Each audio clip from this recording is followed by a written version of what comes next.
baseball. It's time to snap, snap, and snap for your Orlando Snappers, led by head coach Terry Abbott. Batting first, the shortstop, number 39, Matthew Varner. Batting second, the left fielder, number 27, Blake Fields. Batting third, the second baseman, number 14, Grant Como. Batting fourth, the third baseman, number 7, Hayden Gustafson. Batting fifth, the extra hitter, number 1, Mario Trevella. Batting sixth, the left fielder, number 36, William Wahlberg. Batting seventh, the extra hitter, number 24, Hudson Gwynn.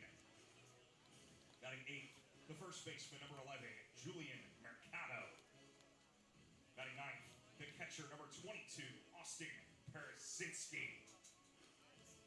Batting 10th, the right fielder, number 10, Daniel Irizarry.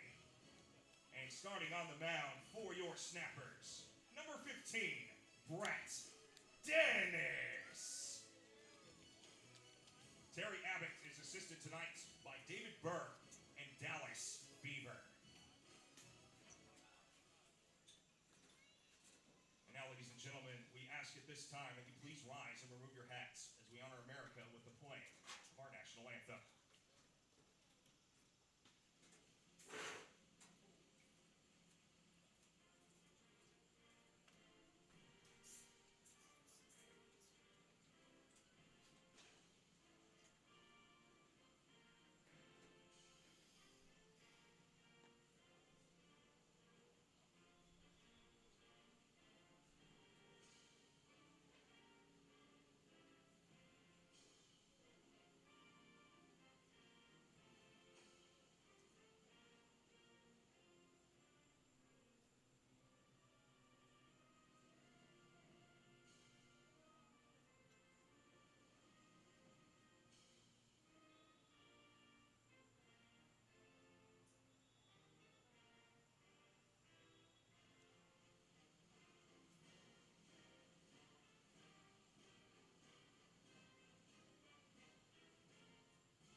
All right, fans, it's playoff time.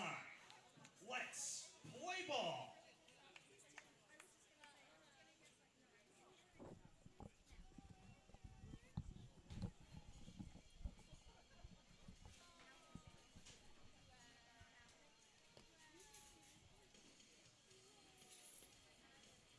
We've got playoff baseball coming your way from the Florida League on this tremendous, beautiful Tuesday afternoon.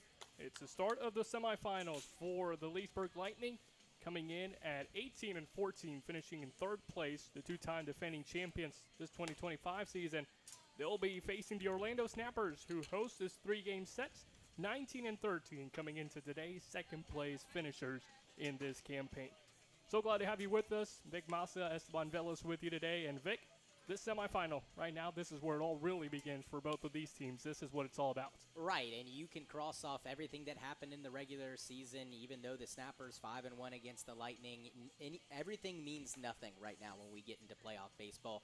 Everyone's mindset changes around a little bit, and everyone's at a clean slate, 0-0, and seeding in that matter. The only real thing that matters is who's the home team and who's the away team, but both teams have an equal chance of winning this ball game. So look for the Lightning to come out with a chip on their shoulder. They know that the Snappers have had their number in the regular season, but as I just mentioned, nothing really matters going in terms of the regular season, and it all really comes down to tonight. And I think it's a must-win game for both teams. For the Snappers, if they don't win tonight's game, they've got to travel to Leesburg. It's a long drive, and they'll be facing a huge Leesburg crowd to go along with a really good Lightning baseball team. And for the Lightning, they've got to win this game, or their backs will be against the wall, and being at home doesn't really mean much besides the crowd. Well, speaking of the crowd, they showed up today for the visiting Leesburg Lightning. Eli Thurman will lead things off, followed by Ryan Jenkins, Keller, and Strom the first four. Cole Bullen, William Irizarry, and Snyder the following three. Fitzgerald, Pleasant, and Kraft, 9 and 10. There's strike number 1. Brett Dennis delivers as he gets the start today for the Snappers. Dennis recently committed to Rollins College as this one is popped up by Thurman. Shallow right field, and there is the second baseman, Grant Como, taking care of business for the first out. Now batting for the Lightning. Well, of course, Leesburg wants that first man aboard. They struggled against the Snappers to get their leadoff man on the base pass, and that's definitely not the best sign, but Thurman, of course, attacking early on in the count, and love to see that. And Ryan Jenkins moves back up to the 2-hole. Some changes from the last time we faced the Snappers just back on Saturday. Fitzgerald is in the lineup. Trey Kraft was the leadoff batter on Saturday. He is now in the 10-hole, acts as kind of a second leadoff batter for the Lightning. This one flowing out as well, right side. There's Mercado at the edge of the grass. He's got it in fair territory. 2 up, 2 pop outs, 2 down. Now batting for the Lightning. The right fielder number 2. We're starting to see Leesburg be a bit more aggressive earlier on in this game. First pitch swinging, second pitch swinging, trying to take advantage of it. Right, and during the regular season, the Lightning led the Fcsl in terms of free passes, and that is good, but getting a walk, it gets you to first base. These guys are going to look to get more balls on the barrel, drive it in the gaps, and see if they can get a runner in scoring position with just one swing of the bat. And here's the man that is the best at doing that in Charlie Keller. Finished the regular season with 9 extra base hits, 6 doubles, and 3 home runs. The only Lightning player to have more than 2 home runs in the regular season. We take a look at Dennis's numbers, the 6'2 junior out of Jacksonville, Florida. This season, 0-1 his record, 3.92 that ERA. 7th appearance of the season for the righty. And going a little bit more in depth on Charlie Keller, finished the regular season with a .313 batting average. That's just behind Moises, who is not with the team anymore. So he is the lone leader in terms of batting average. Well, that batting average, that number's going to go down after the strikeout recorded by Dennis. And it's a quick 1-2-3 inning for the Snappers. We'll see you in the bottom half of the first.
The Snappers will have the first chance to create some offense as we welcome you back here in the bottom of the first inning. The pitcher for the Lightning, Ryan Fury, he gets a start today in this semifinal clash. Ryan Fury, one of the later additions for Coach Billings. This is just his 3rd appearance, but he's looked really sharp in his last 2. A 1.35 ERA, 2 appearances. One of them was a start. That was his last game back on July 14th. In total, 6 2/3 innings pitched. He's given up 3 hits, 1 earned run, 3 walks, and 6 strikeouts. Mentioned that last time out, July 14th. Started that game, pitched 4 innings, gave up 2 hits, 1 earned run, which was a home run, walked 2 batters, and struck out 4. He will begin his night facing Matthew Forner. Swings and misses at the first pitch. Well, for Forner, second best batting average as a snapper, he's hitting .376. Leads his team with 41 hits, 8 doubles, 2 3-baggers, 3 long balls. There's a curveball, 0-2. Yeah, nasty breaking ball there from Ryan Fury. He's had good command of his breaking pitches. Fastball gets up to the low 90s, but he'll sit higher 80s into low 90s. But we could see him creep up to the mid 90s, especially maybe once he empties out the tank. 0-2 to Farner. Takes it upstairs. That first start for Fury was on the 14th. I mentioned that, but it was against the River Rats. That ended up being a 6-3 loss. But he looked really good and provided a really good start for the Lightning, and the bullpen struggled after he came out of the game. The bats never were really there.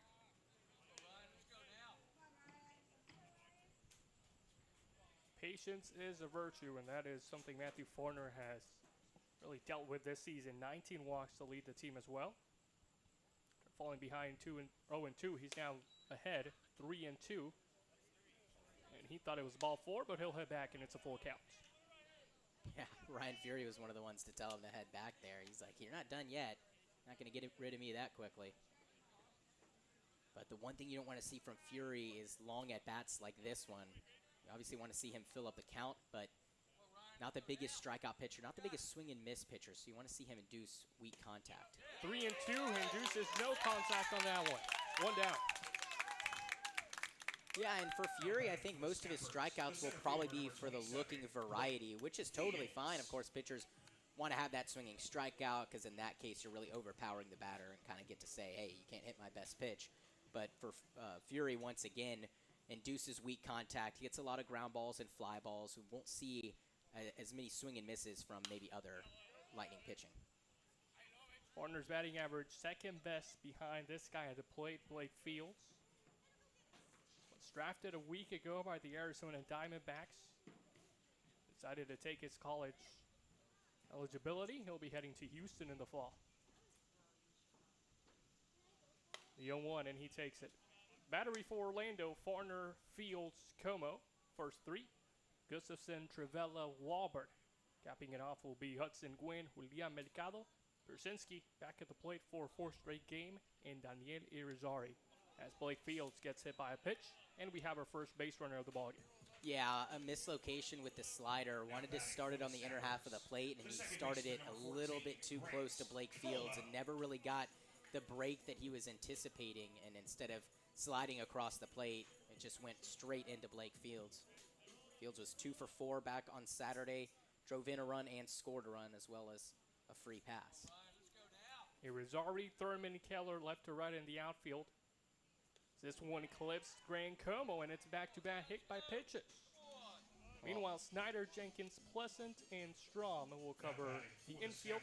Third, short, second, and first. Cole Bullen, the catcher. Ryan Fury, the pitcher. That last one was a fastball from Ryan Fury. Just a little bit surprising command issues. Made a little bit more sense on the first one with that slider and just unable to really get extension over it and to kind of snap it similar to like a curveball. But that last one was the fastball that just really got away from him. Rich Billings had a mound visit with Fury. Grand Como will stay at first. Blake Fields advances 90 feet. Now that paves the way for the heart of the lineup, Hayden Gustafson, the reigning Fcsl Offensive Player of the Week. And what a week it was for him. 3 home runs. He's hitting .315 on the season, 29 hits. Second in the league when it comes to long balls. He's got 5 of those. Yeah, about the last guy you want up if you're Ryan Fury and Coach Billings, especially with 2 runners on and just 1 down. Gustafson has just been an absolute monster. He's been on a tear this last week of FCSL baseball, but in general, it's just been a great player. And he might continue that one. This one hit well towards the left side, but wrong side of the pole, and it yanks foul. Yeah, Gustafson was up here earlier back on Thursday, I think Friday actually, before we got rained out, and he was telling me how he had a huge foul ball home run, and he knew it right off the bat, and that's another one right there where he kind of knew once he hit it, it was a little bit too early on that pitch from Ryan Fury. 1-1 to the LA Tech product. Off-speed pitch, again, fouled away at third base side.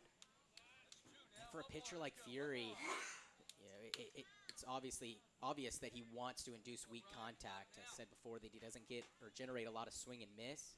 It's going to be tough to induce weak contact from a batter like Hayden Gustafson, who hits the ball so hard every single time, it seems. 2 aboard, no one's going. Hayden Gustafson, say he tipped that one right into the glove of Bolin. 2 down. I'll eat my own words there. He got one of the best hitters in the league right now to strike out swinging, and it was a nasty swing from Gustafson. Was very unsure on that breaking ball. Absolutely beautiful from Ryan Fury. Now has 2 down, but still not out of the woods yet. Travella, another big bat in the lineup for the Snappers. His first pitch in the dirt, blocked by Bolin. Well, we talked about Gustafson having 5 home runs, second best in the league. He's tied with Mario Trivela, who's at the plate. Trivela, a lot of power this season. Trying to hit more for contact going forward. There's strike number 1. 26 strikeouts for the infielder. 1 for 3 on Saturday, had a single and 2 walks.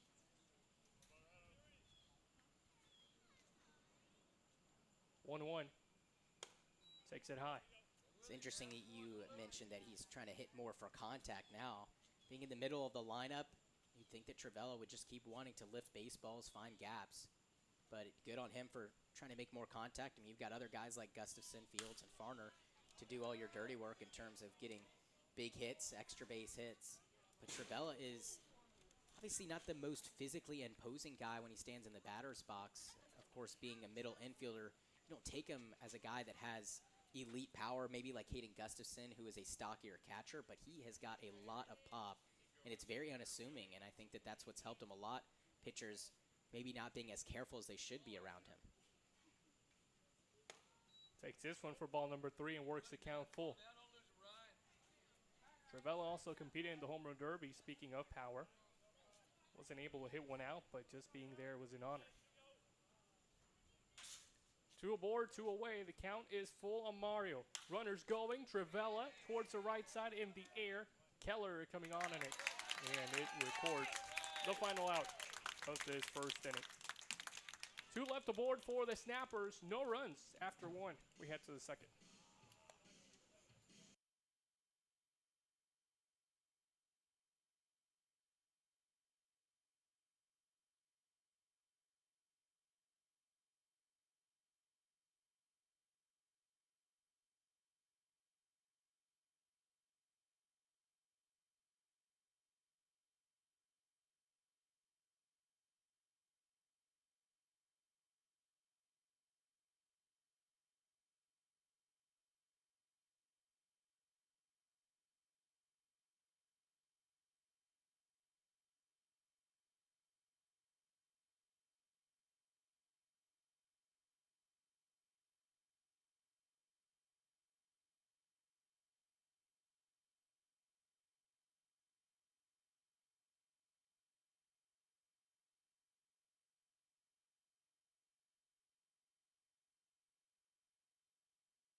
Four, 5, and 6 due up for the Lightning. James Strom steps in, and the aggressiveness for Leesburg continues. 1 down. Yeah, not really used to seeing this from the Lightning, who are always very disciplined at the plate, trying to manipulate counts and get him into favorable hitters' counts. And you're seeing a lot of first pitch swinging and early counts, early at-bats from these Lightning batters, and I'm sure that it's just a change of pace that they're trying to work on. Instead of focusing on trying to maybe get free passes left and right, they're seeing if they can take advantage of pitching early on in the counts and see if they can get a mistake. Cole Bolin settles in for the first time. Bolin out of Bellevue, Florida. 229 hitter this summer, 23 games. Only 2 extra base hits, still looking for his first triple, first home run of the season. 1-1 misses wide, ball number 2. Yeah, Cole Bolin seems to be taking a different approach. Wants to see some more pitches. Fouls this one away, even counts. And that's something that might change throughout the game if the Lightning are struggling with those first pitch swings and recording a lot of fly balls and ground outs. It might change up a little bit, focus on getting in deeper counts, try to knock this pitcher out early. 2-2 flown out into center. On the run is Fields, who started backtracking, but decided to come forward and made the right decision. Now batting 2 down. for the Lightning, the left fielder, number 24, Julian Irizarry. At this pace, it's going to take a lot for Dennis to get out of this game. Lower pitch count, already has 2 outs here in the second inning.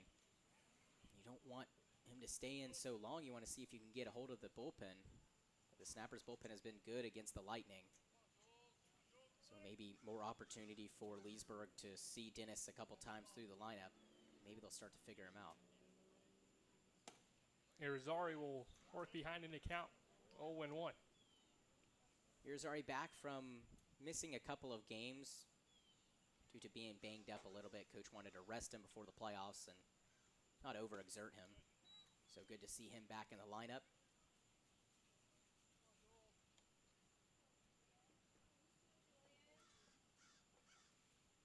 Last game for him came on Thursday, 1-for-4 performance. Had a walk as well after taking Saturday off.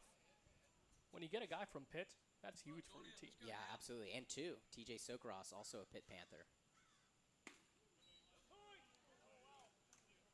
2-2 the count on the 6-hole hitter. 15 strikeouts on the season for Irizarry. Dennis tonight has already recorded 1. This one gets spoiled. Irizarry, one of the mainstays at the top of the order for Coach Billings, but has also batted towards the bottom, especially here in the later half. We've seen him in the 7 or 8 hole, acting as kind of a leadoff man for the bottom of the order. Tonight batting 6th. Can't remember if he's played in the 6 hole before. But very speedy, can get on the base pass and can really wreak havoc. He's 8 for 9 in stolen bases. He's walked 18 times, 25 hits, and 96 at-bats. 3-2, the count is full. This one fouled away left side. We'll do it again.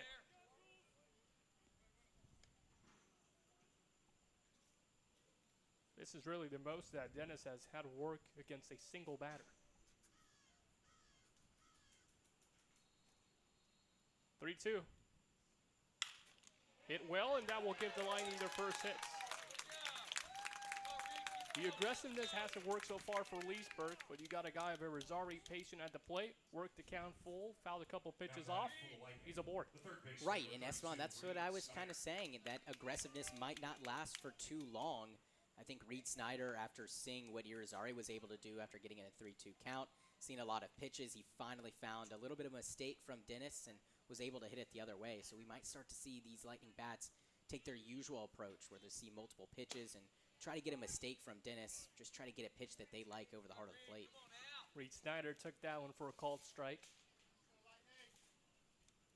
You mentioned Irizarry's numbers, 8 for 9 stolen bases. Got a decent lead at first. He'll stay put. Swung on and missed by Snyder, 0-2.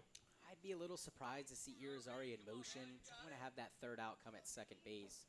The Lightning haven't been the most successful, I think, in terms of what they would want this year on stolen bases. 79 for 96. Not a horrible number at all.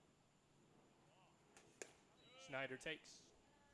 But I think more in the 85, 86 out of 96 range is probably what Coach Billings wants to see. Of course, Marco Mues has struggled the most. He was just 4 for 10 in stolen bases.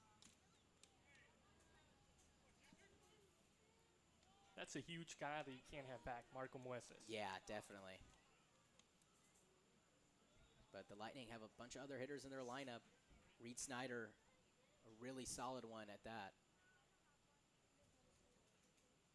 1-2 to him. Snyder swung on and missed. So Brett Dennis gives up his first hits. Comes on number 24, Julian Irizarry, who poked one to left but he has no problem working against Snyder and getting him out via the strikeout. Scoreless, we head to the bottom of the second.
William Wahlberg.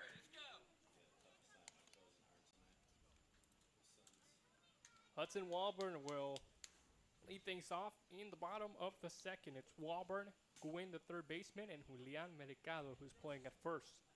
All set to hit. First pitch to Walburn is swung on and missed. Strike number one.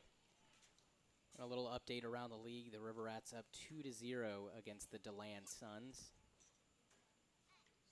That game's in the top of the fourth inning. That's going quick. Yeah, all games started at 7 o'clock. Excuse me, they started at 6:30. That makes a little bit more sense now. This at-bat's going quick as well, 0-2. Fury ahead. Even quicker on the swing and a miss. What about that strikeout stuff from Ryan Fury? I mean, he is really bringing it. For a guy that doesn't induce a lot of swing and miss, he is doing so tonight. That's his second swinging strikeout to go along with a bunch of other swinging strikes and counts to the first 5 or 6 batters now. So Walburn goes 0 for 5 in the last 2 games after a hitless performance against the Lightning on Saturday. Meanwhile, he's Hudson Gwynn. He's also looking to get his first base knock against the Lightning in as many days. 0 for 3, a walk, 2 Ks on Saturday. Yeah, that last breaking ball from Fury is absolutely disgusting. Looked like the breaking ball. Looked like the curveball from him. That slider's got a little bit more horizontal movement. The curveball, a little more diagonal. Closer to a 12-6, obviously, than the slider. Gwynn smokes this one to center. A line drive, just enough for Thurman to reach up and get it. Almost a bad route for Thurman. I think at the last second realized that ball had some lift to it and wasn't really top spinning down to, fall into his glove where he was standing. So had to leap up and was able to just bring it down. But usually those balls that are hit on the line like that have some top spin, so they'll kind of die at the end a little bit and be more like a looping liner. But that one was hit directly on a line from Hudson Gwynn. 2 away, Julian Mercado takes ball number 1, inside and low. Mercado, fresh out of high school, he's committed to Stetson. He'll be heading there in a couple weeks. Pops this one up in the infield. Jenkins converting, Fury calls Snyder off, and he's got it. Yeah, one of the only times you can really let a pitcher catch that baseball, because with Reed Snyder playing back at third, Cole Bullen has to take his mask off. It's really the only person to grab it is Ryan Fury, so that's one of the only times it'll happen, and it worked out. 2 quick innings here from Orlando. We'll see you in the top of the third. Make sure to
Riley Fitzgerald steps in to begin the top of the third.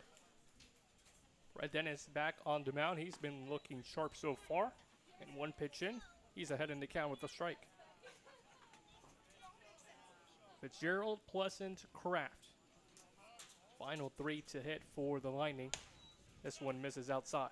Fitzgerald, a returner for Leesburg, has started, this is just his 17th start in terms of being in the lineup for the Lightning.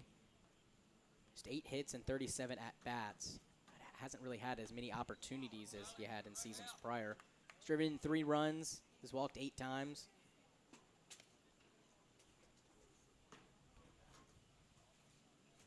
But been used mainly as a pitcher for Coach Billings. Don't foresee him pitching in the playoffs. Haven't seen him in a while. I think he's been shut down. Or excuse me, I might have that wrong. I think I might have mixed up a couple of guys. But Fitzgerald has been more known to pitch, at least this season, for the Lightning. So we will see if he will come into some games in the next 2 days. Fouls this one away. Third straight summer that Fitzgerald has spent with head coach Rich Billings and Leesburg. Last year hit 282, 23 games. No home runs, no triples. He's got a full count. Dennis delivers 3-2 towards the left side, and it's going to sneak through the left. Leadoff single for Fitzgerald. That'll get the bottom half of the order pumped up. Yeah, for sure. And that's a great deal of hitting from Riley Fitzgerald. Not the best pitch to swing on, but he hit it where it's pitched on the outer part of the plate. Not doing too much with it. You can see he's short and quick to the ball. Not overextending. Doesn't try to do too much with it. And just pokes it out. Almost a half swing, too. And the Lightning have struggled with getting balls on the barrel. But at least for a leadoff batter in Riley Fitzgerald, you don't really want to have to worry about getting balls on the barrel. Want to just see if you can get yourself on the base pass and let guys like Ledger Pleasant and Trey Kraft try to find a barrel and try to find a gap as well. Well, here's Pleasant himself. Swung on and missed. The 262 hitter for the regular season. Trying to work out of the little slump. 0 for 4 on Saturday. 2 strikeouts. Leads the team with 21 in that category. Yeah, he did have that 3-run home run back on Thursday. But has been a little bit, I would say, inconsistent at the plate. But 262, he has been a solid bat with those 17 hits, 9 runs scored. He has 3 doubles, so he does have, I would say, unassuming power, especially for a middle infielder, kind of like a Mario Trivella. Don't expect the power from him, but he can bring it as a disciplined eye as well. Only walked 9 times, which does seem pretty low for the Lightning, but he puts it in play, and he's a really sure-handed glove over there in the middle infielder. Excuse me. 1-1 his counts. 1-2 at Denise. And he's been a mainstay in the bottom half of the lineup for Coach Billings. Pleasant able to take advantage of pitchers maybe not expecting too much from him, especially that power aspect. 1-2 delivery. Swung on and foul towards the right side. Yeah, I think Dennis got a gift there. That pitch looked like it was going to be outside for a ball. And Ledger Pleasant with 2 strikes, understandably so, is trying to fight off anything close to the plate. Still a 1-2 count. Pleasant has a runner at first. Here's the pitch. Ledger towards the right side. This one's going to make its way through to right. Back-to-back singles for the Lightning. The bottom half of the order delivering so far. Well, bottom half of the order usually can feed to the top half, and that's exactly what the Lightning are trying to do right here. And I know Trey Kraft might be a catcher. He's got wheels, and I would not be surprised at all if he tries to lay down a bunt. I think that Hudson Gwynn over there at third base is thinking the same thing that I am. But another great deal of hitting from the Lightning. Ledger Pleasant this time, I think, was fooled at first on that pitch by Dennis, but was able to shorten up his swing like Fitzgerald did. Strike number 1 as Kraft thought about bunting, pulled it back. That one clipped the outer half of the strike zone, 0-1. That will bring the corners in. Middle infield still playing normal. Kraft pulls it back. Persinski tried firing the second but couldn't get a grip on that baseball. 1-1. Almost identical swings from Pleasant and Fitzgerald a little bit. I think that Fitzgerald got one off the plate and he really hit it where it's pitched. Pleasant seemed to be a little bit late on it, but both of those guys shortening up their swing, not trying to do too much, and Trey Kraft here has a great chance to try to get a bunt down, especially being a lefty. His thought is to go down the third base line. It's a whole bunch easier to push a bunt down third base for a lefty than it is to try to, I guess, pull one down the first base line. He finished the regular season hitting 152. Small sample size, only 7 hits. The bunt is fouled, and he'll have to take it off as the count goes to 2-2. Yeah, a little bit unfortunate for Trey Kraft. But with a 2-2 count, he's a disciplined batter, so won't be swinging at anything off the plate, I would assume, but does have to protect. Struggled on Saturday, 0 for 3, 2 strikeouts. 2-2 count, 2 aboard, no one away. Kraft takes upstairs for Sinski, fires the second. Count goes full. Yeah, that's at least the second time that Fitzgerald has gone a little too far off the bag. A better throw from Pierzynski. It's a bang-bang play. You just have to be careful. The turf, it's really tough because when you try to get back to the second base bag, a lot of players might slip, and if you don't have good turfs, then you could be in for a world of trouble. Here's the 3-2.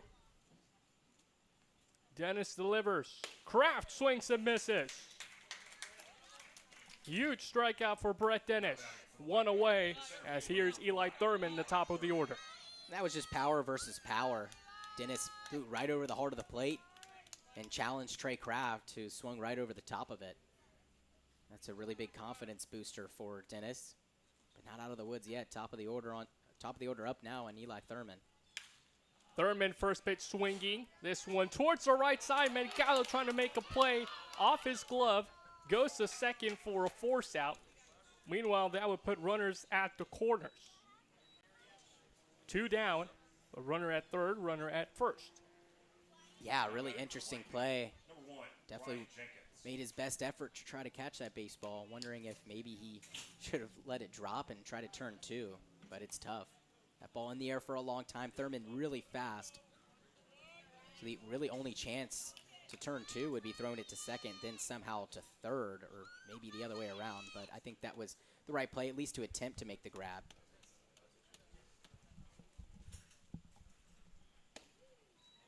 First pitch strike, this time on Jenkins. Second time this ball game, both in this inning, that the Lightning have had a runner in scoring position. First run 90 feet away.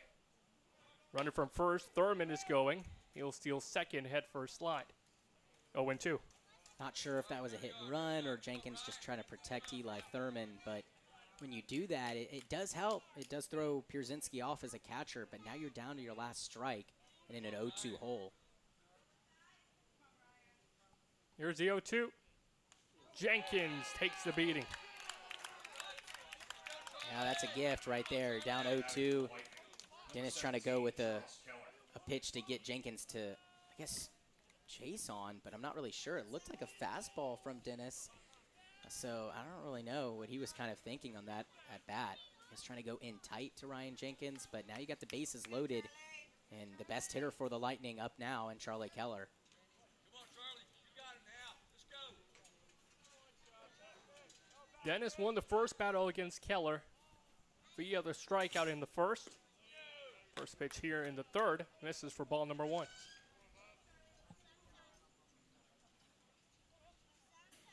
Keller, Lightning Player of the Week this past week. In just 3 games, he had 3 2-hit nights. 1-1. Had 3 RBIs. He had a 2-run homer against the Sanford River Rats back on Monday. That's his 3rd Lightning Player of the Week this season. He's just been on an absolute tear from start to finish. Still not done yet.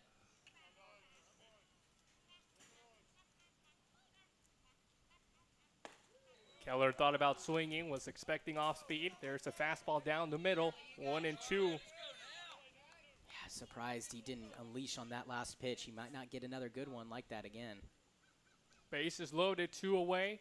1-2 the count. Dennis trying to send us to the bottom of the third. Here's the pitch. Misses outside.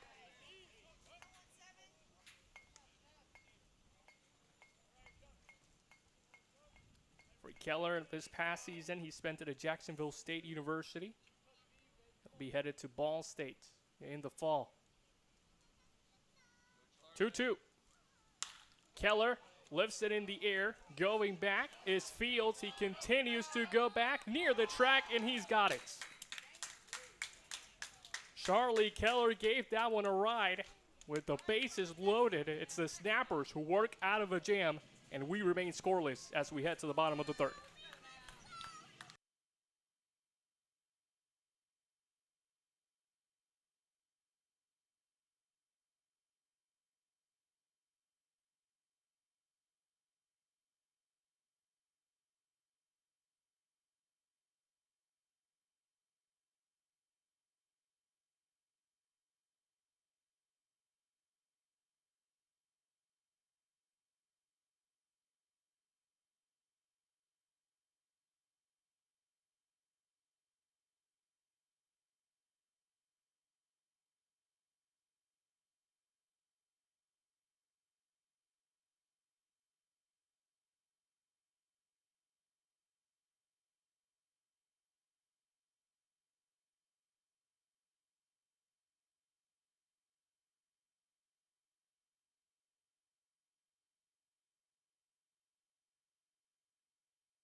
Well, the bottom half of the order for the Lightning was productive.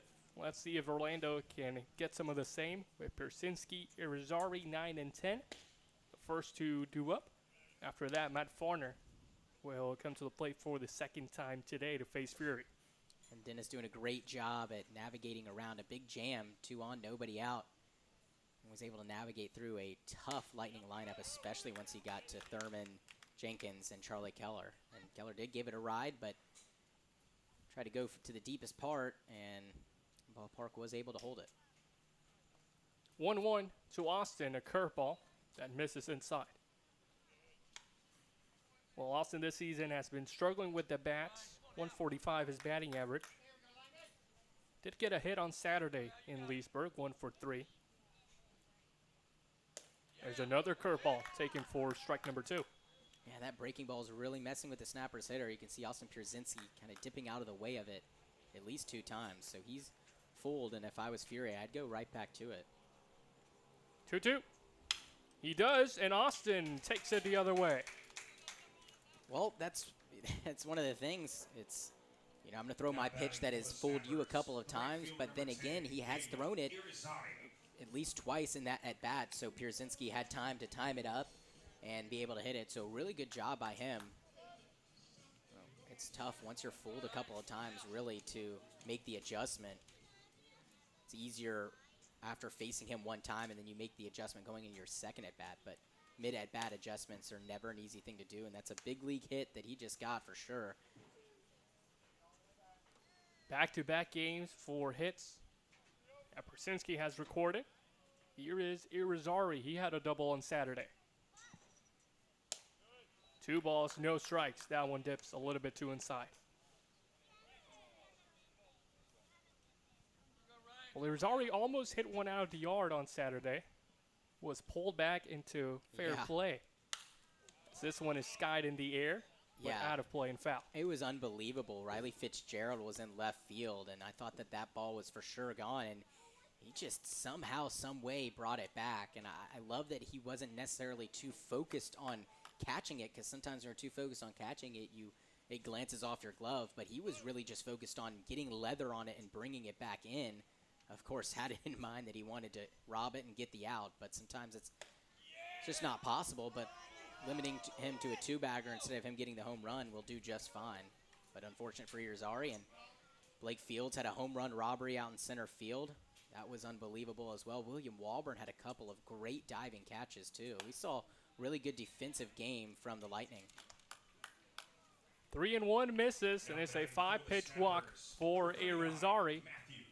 Just like the Lightning did with their bottom half of the order, first two reached. That's what Orlando does, and now Matthew Forner has a chance. Right.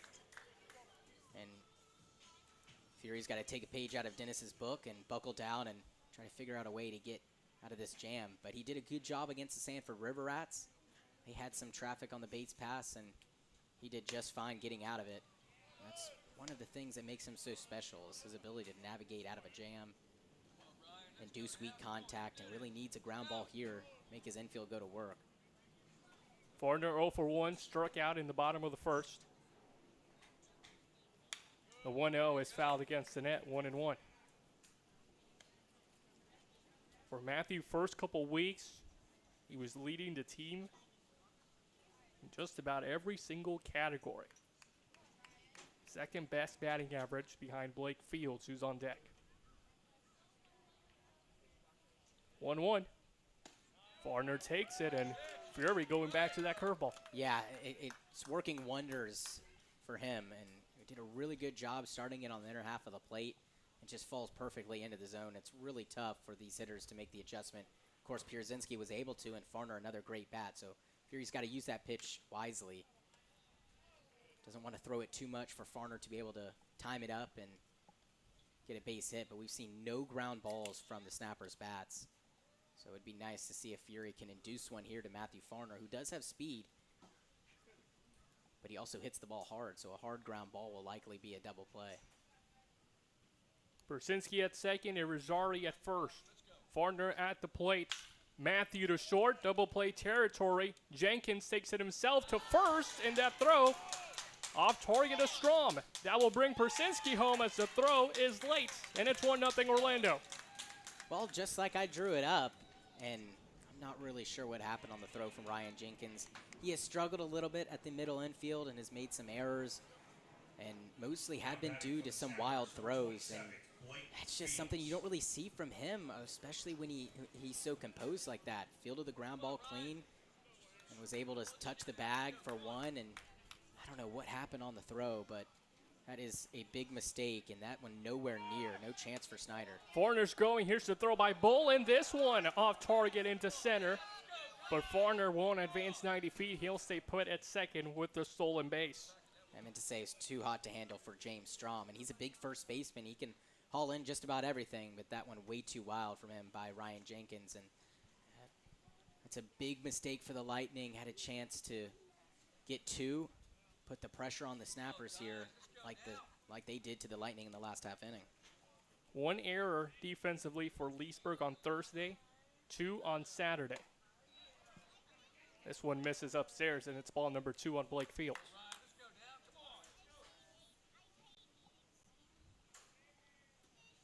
Orlando's defense on the other end, no errors Thursday, 1 on Saturday. 3 balls, no strikes.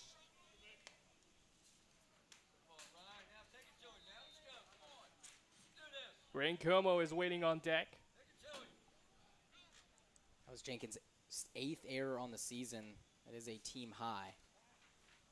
And it's been those throws that has mostly been the struggle for him. But he is the type of guy that when he does have a miscue on the field or maybe at the plate, he'll do everything in his power to make up for it. Well, Bullen and Furry will have a word. Rich Billings will have a talk with the home plate umpire as well. Not only is there a runner in scoring position for Orlando, on top of them already taking a 1-0 lead, but it's now the heart of the lineup that you have to face after Fields. You got Como, Gustafson, Travella waiting. Right. And for Fury, it just has to fill up the zone, get some more ground balls, let his defense go to work. It's just unfortunate the first ground ball he got didn't really work out for him. I think it's a time issue here for Coach Billings. Not really sure how it started, but Cole Bullen out to talk with this pitcher. Well, we take a look at the upcoming schedule for both of these teams. Game 2 of this 3-game set will be Play tomorrow at Leesburg. If either team can take the first two, they'll be headed on to the championship game. If not, we'll have a game 3 here at TFA, set for 7 p.m. on Thursday. Rich Billings will take a mound visit and we'll have a talk with this entire infield. Yeah, I think his thought process, well, if you're going to charge us for a mound visit that I think he was saying that they didn't ask for, because it didn't look like Cole Bolin was calling time, and I think that's where Coach Billings' mindset was at, and I think that the home plate umpire, he thought the home plate umpire was calling time maybe for Fields or for some other reason, and I guess told Bolin that he'd be able to go talk to his pitcher, and then that maybe counts as a mound visit. But Coach Billings is going to take advantage of that, and he's going to talk to his entire infield. And he'll milk as much time as he needs. Second mound visit for Billings today. We take a look at the Stanford-DeLand game. 2-0 still in favor of the River Rats. That game in the top of the 5th played in Stanford tonight. Just an incredible season that the River Rats have had. 26-3 in the regular campaign. They took first place by 8.5 games over Orlando. Just unbelievable. Come on, Ryan, let's go now. Come on. Leesburg finished 3rd, 9.5 of 1st. The Land advanced yesterday on the wild card win. They finished at 4th. Blake Fields back in there, 3-0 the count, and he takes 4 straight out of the strike zone and earns himself a walk. Not the worst thing that could happen. Now you do have a force out. You need 2 more outs to get anyway, so might as well try to draw up a ground ball and see if you can get the double play this time. But in what looks like is already a pitcher's duel tonight, that error looms so large. And of course, the Lightning, you need one run to win a game anyways. You just don't want that to set in motion, momentum from the Snappers. And if they put together a crooked number in this inning, we'll have to look back on that error as the reason as to why they were able to start that momentum and get that ball rolling. 0-1 on Graham Como. He got hit by a pitch in his first at-bat. That came in the first inning. This time a bit of a different scenario for him. 2 aboard, only 1 retired. 1-1. Como, another double play opportunity. Jenkins flips, Pleasant to first, and this one will get the Lightning out of the jam. Yeah, that was huge, and it's like Ryan Fury can hear me up right now in the press box thinking he get a ground ball. So after no ground balls in the first couple frames, Fury gets 2, 1 successful, 1 not so much, and that other one that wasn't so much is the reason why there's a 1 on that scoreboard and a goose egg still for the Lightning. 6-4-3 inning ending double play, but the Snappers make the most of what they had. 1 hit, 1 run. They lead at 1-0.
In steps James Strom as we welcome you back to TFA in Orlando, Florida.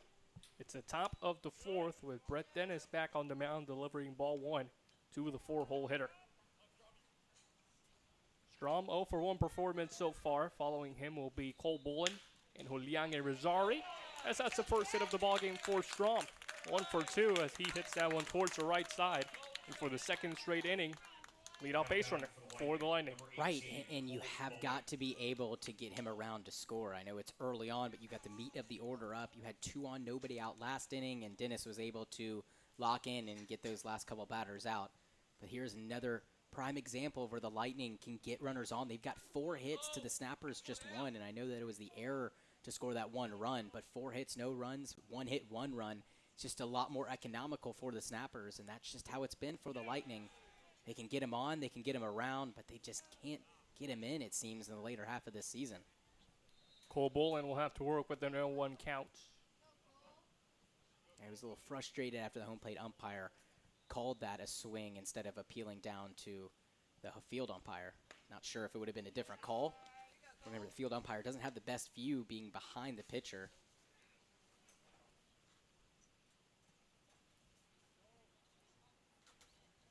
Three-man umpiring crew for playoffs. Usually a 2-man crew. This one is taken upstairs, ball number 2. And so I was kind of doing some digging on if I could find stats to back up how the Lightning do a great job of getting runners on and getting runners around. Well, the Lightning hit .483 when they lead off an inning. So the leadoff batter is hitting .483. And in terms of successfully advancing runners, they're hitting .486, Esteban. Those are 2 really good numbers. But when it comes to runners in scoring position, they're hitting just .259.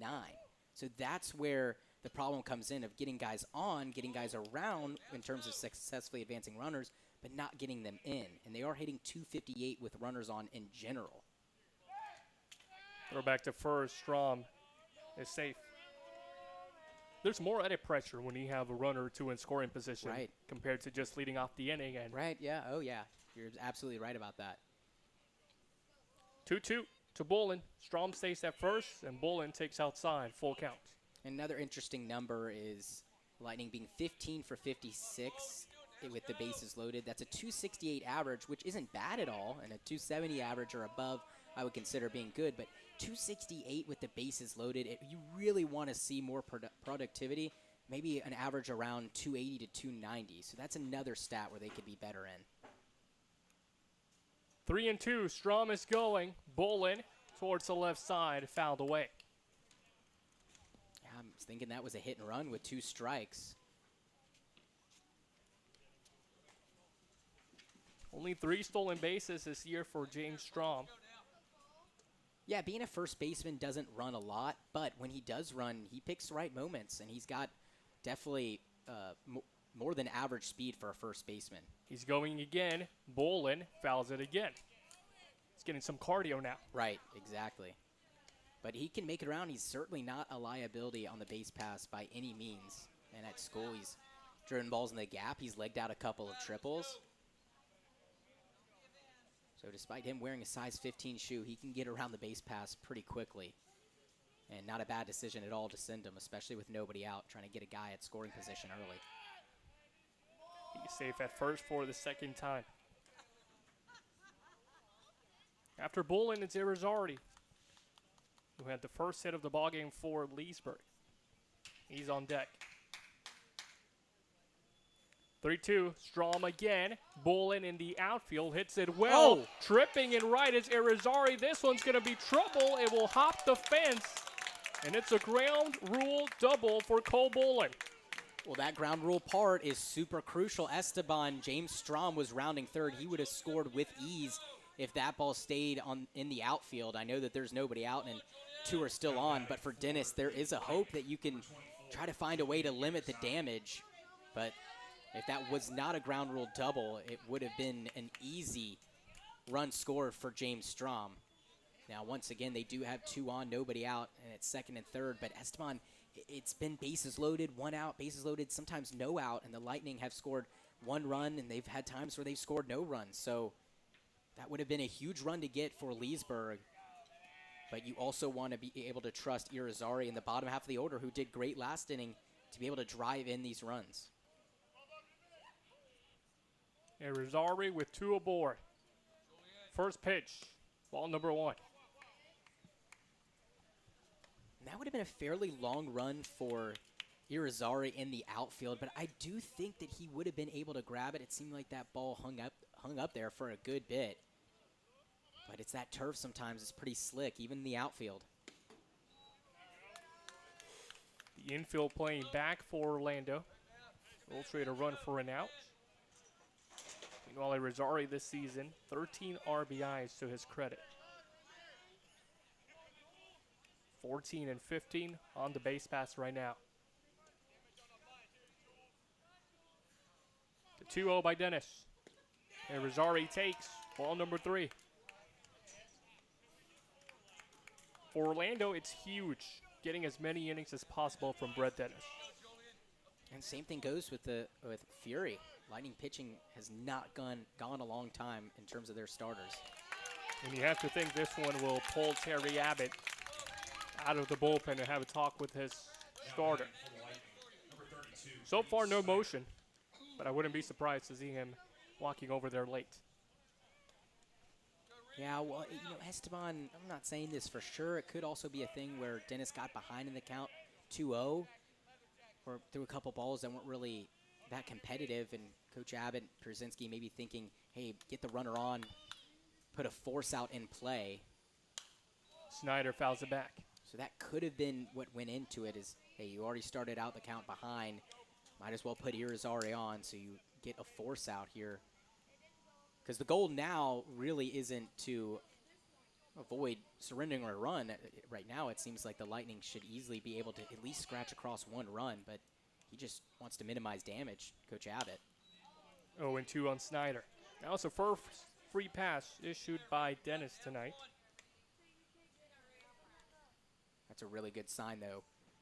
Lightning have drawn the most walks in the FCSL, and limiting their free passes really puts a wrench in their plans of getting runners on. Snyder to third, a combo to first after the tag at third. Double play, but the Lightning tied things up at 1. Well, that's what I was saying, Esteban, is with the bases loaded, nobody out, and then the middle to the bottom of your order up, it's really not a good chance at you not surrendering any runs, but letting Irizarry walk, maybe not letting him, but him going down to first base, put that force out in play, and that's what made it fairly easy for Gwynn to step on the bag and throw to first. Of course, that play was not easy by any means, and a really good one by the third baseman, and now the Snappers with a chance to exit this inning, giving up just the one earned run. This is what I was talking about, is the struggles by the Lightning. Bases loaded, nobody out. You think, hey, we got to get at least 2 guys in. But they might only get 1. Fitzgerald gets jammed and fouls it off. Huge play by Gwynn at third. If that one sneaks by him, that is definite trouble for the Snappers. Yeah, it's going to be a jailbreak with Irizarry at first base. Of course, that ball in left field, I don't know if he would have scored, but he would make it pretty close. So at least 2 runs come around, maybe even 3.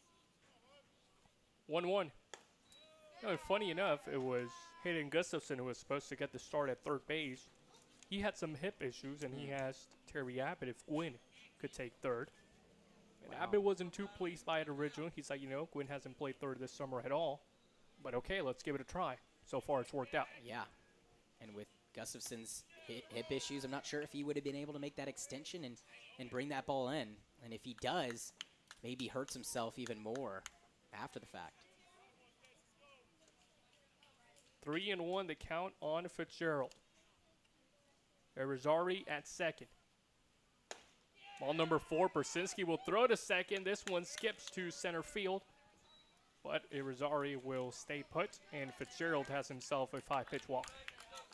Great job by Fitzgerald, getting into a favorable count, and then getting Dennis to not really be able to find the zone. So that was really important for the Lightning. And now extending the inning, still 2 down. But the bases loaded and nobody out, you really like to get 2 runs. Now, of course, there's 2 outs and just 2 on. But that's going to be the goal. So David Brewer will have a talk with Brett Dennis. Dennis so far 3 2/3, 5 hits given up, 1 earned run, 2 walks, 3 strikeouts. He's faced 18 batters in less than 4 full innings of work. These are 2 teams that defensively and in the battery, they don't have too many players, but when it comes to pitching, they're loaded. at least roster size. Oh, yeah, absolutely. Would definitely agree with that. Lightning, coming into this season, I believe had 19 pitchers on their roster. Of course, now it's fluctuated a little bit with new additions and some guys leaving. But definitely deep pitching roster compared to some other teams. 2 aboard, 2 away. Here's Ledger Pleasant, who's 1 for 1. Swing and a miss. 0-1 his count. Pleasant had himself a single last inning.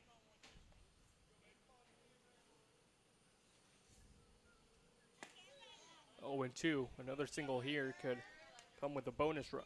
Of course, that play by Gwynn, it was so good, and it's hard to fault Reed Snyder at all for putting it down the third base line. But with bases loaded, nobody out, you really want to be thinking, getting a line drive, finding a gap, not necessarily a ground ball. Well, he finds the strikeout. Brett Dennis, that is. And with 2 on, 2 away, he gets out number 3 via the K. Retires Ledger Pleasant for the first time tonight. Nonetheless, the Lightning tie things up at 1 as we head to the bottom of the 4th. Even ball game in Orlando.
Hayden Gustafson will lead off the bottom of the 4th for the Snappers.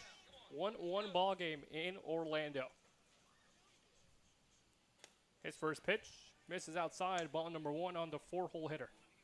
And a really good job by Dennis to work out of that jam, similar to how Ryan Fury did it in the bottom half of the 3rd inning. And the Lightning at the start of the season were putting up crooked numbers left and right, but they have struggled to explode in innings, especially when it seems like they have the perfect opportunity to do so.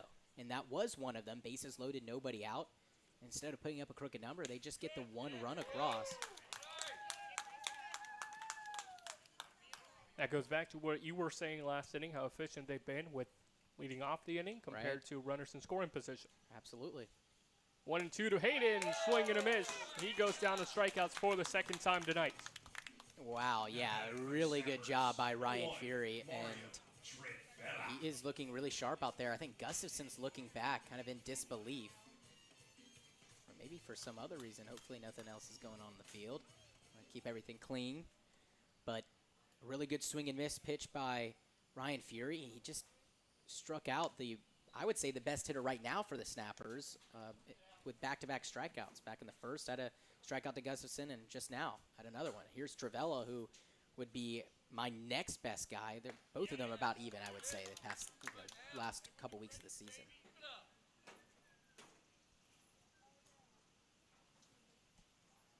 1-1 to Mario.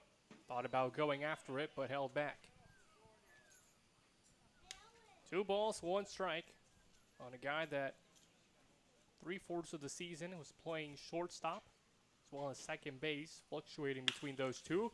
He smacks this one towards the left side, and he will have extra bases. Rounding first safely into second as the left fielder Verizari brings that one in, but not in time before Mario Trivela has himself extra bases for the first time tonight.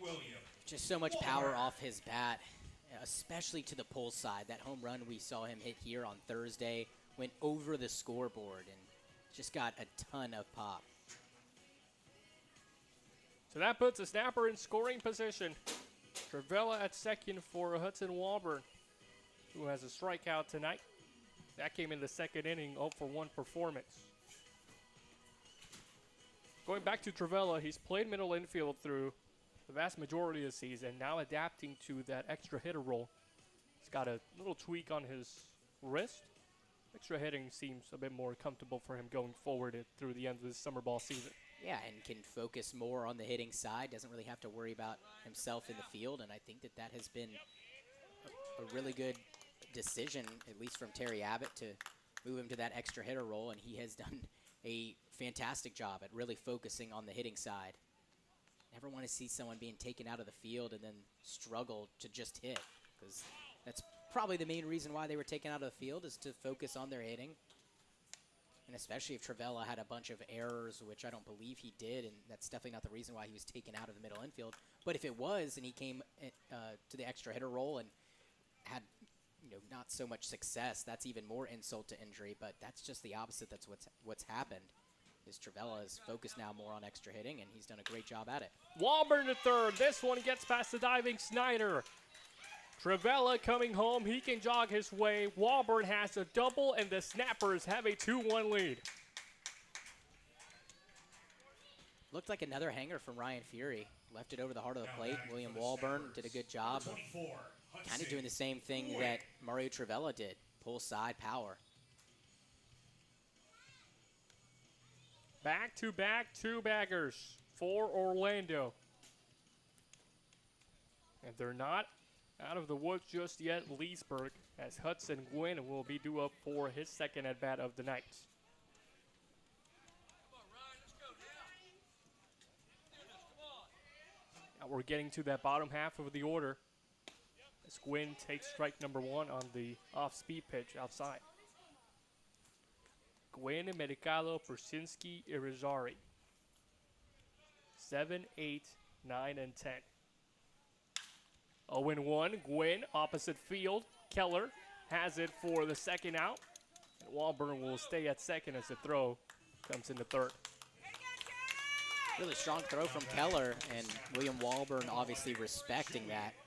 He's made some really good throws. He's gotten a runner out at home. He's gotten a runner out at third base as well.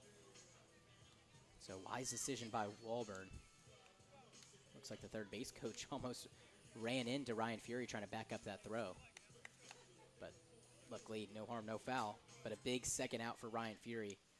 Has a chance just to limit the damage to 1 run. In steps Julian Mercado, the first baseman. Takes ball number 1. Mercado 0-for-1 himself.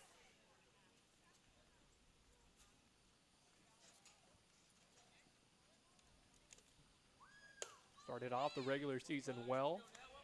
First ever at bat he had. First pitch he saw. Ripped it in the gap for a double.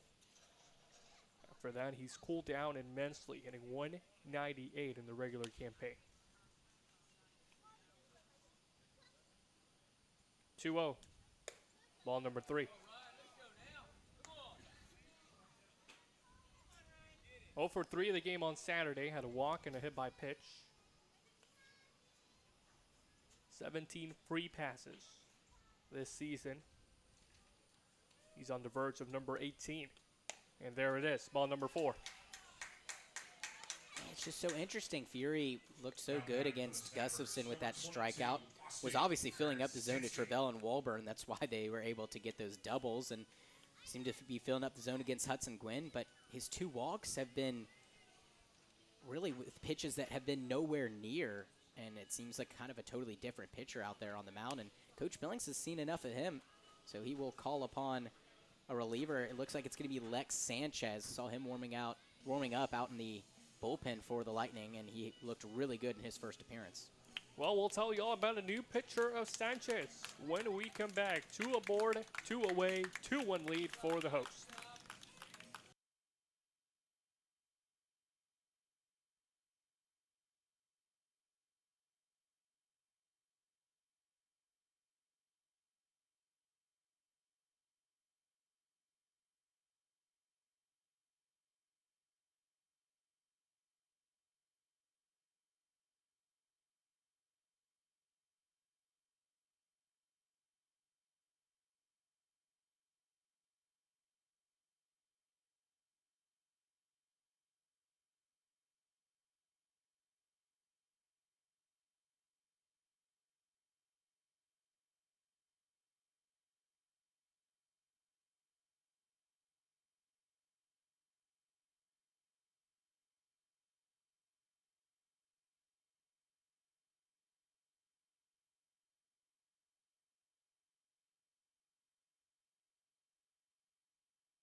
Lex Sanchez, the new pitcher for the Lightning. He's the first one out of the bullpen for Rich Billings and Leesburg. Another late addition for Coach Billings. We saw him not too long ago at all. We saw him on the 19th, which was Saturday. And we saw him pitch in a high leverage game against the Snappers. Of course, that was for home field advantage, and he looked absolutely perfect in his 1 inning of relief. Pitched an inning, clean bill, struck out the side.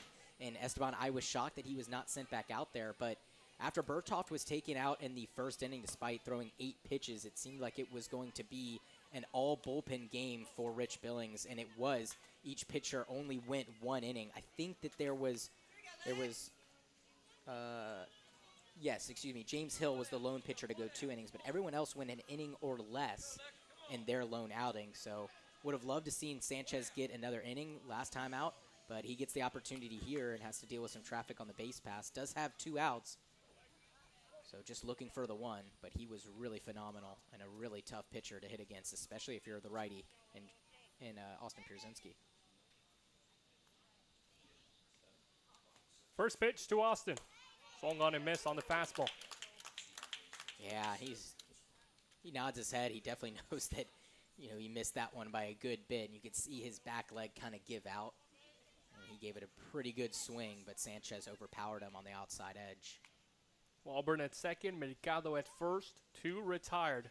Austin's 1 for 1. Here's the 0-1. Pierzynski takes it, strike number 2 on the outer half. Yeah, and that fastball velocity looks really good, and he just painted the outside part of the plate, now way ahead in the count. 1 more strike, and we'll be on to the 5th inning. Sanchez ahead, 0-2. His pitch. Pierzynski takes it wide. Ball number 1. Persinski this season has been most successful when he jumps ahead early in pitches. First at bat he had, he was in 2 strikes. It didn't matter. He pulled it towards the left side for a single.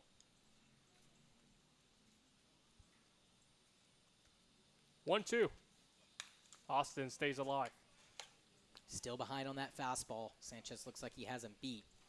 But after that swing, Pierzynski could be on time. Was able to time up that pitch by Ryan Fury in the last inning and hit a single. He's the first run to come across for the Snappers, and Cole Bullen, I think, just going over with like Sanchez, maybe signs to get on the same page. Remember, this is just his second outing, so both the two might not be as comfortable as if they were to catch a full season together.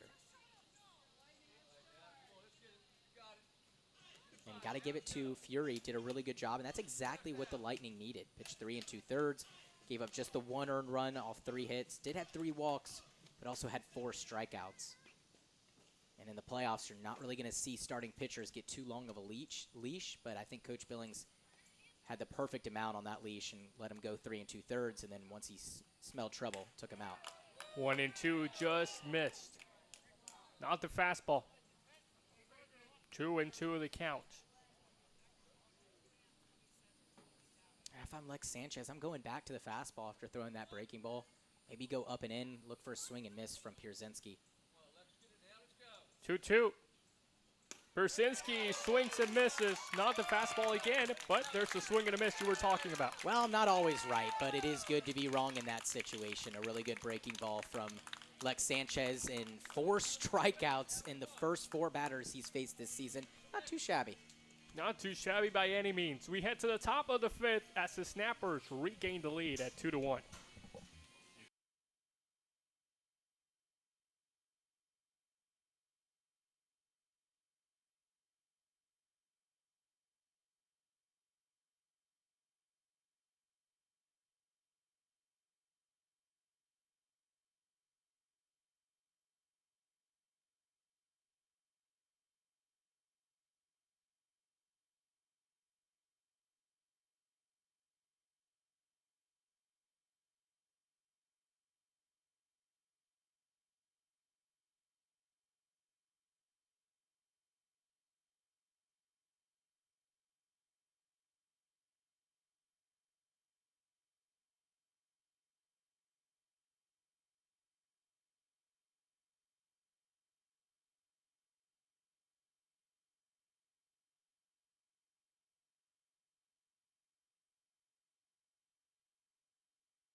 Two-one ball game in the top of the 5th. We welcome you back to the First Academy in Orlando, Florida. Trey Kraft, the number 10 hitter for the Lightning, will lead things off. 0-for-1 with a strikeout tonight, Kraft. New pitcher on the mound for the Snappers as well. Braden Rapp comes in relief. Small sample size for him this summer. He's a returner. Spent last year with the Snappers. After a shaky regular season, he's got a clean slate here in this postseason atmosphere. Like Sanchez, great job getting out of a little bit of a jam with 2 down. That fastball creeping up to 94. Little change of pace for Ryan Fury, who was throwing the mid-80s. Swung on a miss, 1 and 2 on Kraft. I really like that little leg raise from Rapp. It's almost kind of like Japanese style and how they do it with that slow and long leg raise. It's not as exaggerated as those guys do it. Well, the leg raise worked right there. Got Kraft looking right at the knees. And Braden Rapp, one batter in, has his first strikeout. Yeah, Trey Kraft, very disciplined, has a good eye, but that was a strike. We got confirmation up here from Yakertech, thanks to that. But that was a strike for him, and just want to see Lightning be a little bit more aggressive. And they're such a good team at not striking out, but especially here in the playoffs, want to keep that number down like they did all throughout the regular season. And if that means spoiling pitches that you think are a little off the plate, maybe so, because you might not always get the correct call. Eli Thurman fouls it off. Only 201 strikeouts for the Lightning coming into today, compared to 264 for Orlando. Right. I'm a little bummed that number got up to 200. I thought we might have ended the year under it, but still very good job. And if you compare it to everyone else, not just the Snappers, they are way under. And the River Rats finished with 216. But remember, Esteban, they played in 3 less games than the Lightning. Finished with 29 games. The Lightning had 32. So still less than the River Rats with 3 more games played. That's really impressive. 1 and 2 to Thurman. He strikes out. Back-to-back case for Rapp. 1 looking, 1 swinging. 2 down. It's just so hard to be on timing with that slow leg kick. Rapp takes his time, and it's all about timing it up with the pitcher when you get your leg kick as a batter. Some guys bring that leg up a little bit more. Some guys do kind of like a slide step towards the pitcher, and it's really hard to do that when Rapp is so slow to the plate compared to other players. So you don't really know when you should get that front leg up. Going back to the strikeout numbers for Leesburg, you say we were surprised they finished over 200. A big part of that was 11 Ks against the Snappers on Saturday. Double digits, and you don't see that too often for a Leesburg team. They had 5 on Thursday against Orlando. Right, yeah, that's something that just slipped my mind, but you're exactly right, Esteban, and it's just crazy. You usually do not see that many strikeouts from this Lightning team, but 3 guys with 2 on that night. 1 and 1 on Jenkins. He takes ball number 2. Trey Kraft had 2 Ks. Pleasant was struck out twice. Cole Bullen also had 2 strikeouts. Yeah, usually the Lightning very good at keeping it well under 10 strikeouts. 2 and 1. Jenkins takes below the knees, ball number 3. And after just 1 strikeout through the first 3 frames, or excuse me, 2 strikeouts, now 3 straight from Snappers pitching. Hitters count at 3 and 1. Jenkins swings right through it. Full count. A little bit of a gift for Rapp. Pierzynski almost had to block that last one up, so probably would have been a ball. And would have been ball 4 for Jenkins. Now it's to work a little harder. Full count at 3 and 2. Rapp delivers. This one in the air. Shallow center field. Fields has to hurry, but Irizarry will take care of it in rights. 1, 2, 3 for the new pitcher, Braden Rapp. That sends us to the bottom of the 5th. His team, the Snappers, still up 2 to 1.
Daniel Irizarry, the 10-hole hitter for Orlando, will step in for the second time tonight. He swings and misses at the first pitch after drawing a walk in his first plate appearance. I love that Lex Sanchez is out there again. Bullpen is empty and obviously not throwing a lot of pitches, just got the one out last frame, but just ride the hot hand if you're Coach Billings. That's what I would say, and it looks like another quick out here. Irizarry skies it in the infield, calling for the third baseman of Snyder, who almost had some trouble with it, but corrals it in his glove for the first out. Well, thankfully someone could see it on the infield. Ryan Jenkins immediately had his hands in the air, signaling that he couldn't see it. A really good job by him to be communicative to his infield and not trying to be silent and try to find it himself and then struggle and potentially drop it. But he let everyone know immediately that he couldn't see it. And while he was doing that, he still was looking into the sky, seeing if he could somehow find it so that Reed Snyder didn't have to come over. But luckily that ball was in the air for a long time and gave Reed Snyder plenty of time to get over. And that is why it's so important that all the infielders are looking and trying to find the baseball, because you never know who will be able to find it and who won't. Here's the 0-1 to Matthew Farner. Ball number 1, that one misses low. I like the aggressiveness on the base running by Irizarry there as well. He was almost entirely at second base by the time Snyder corralled that one. Well, yeah, after that swing, you're immediately taught to give a look to see where the ball's going at least. You don't want to keep your eyes on the play at hand. Farner turns on this one towards the right side, and it will fall right in front of Keller. 1 out single for the 1-hole hitter of Matthew Farner. And going back to that initial look from Irizarry, he could see Jenkins with his hand up, and I think that that's what made him really try to leg out a potential double or two-bagger if that ball was dropped.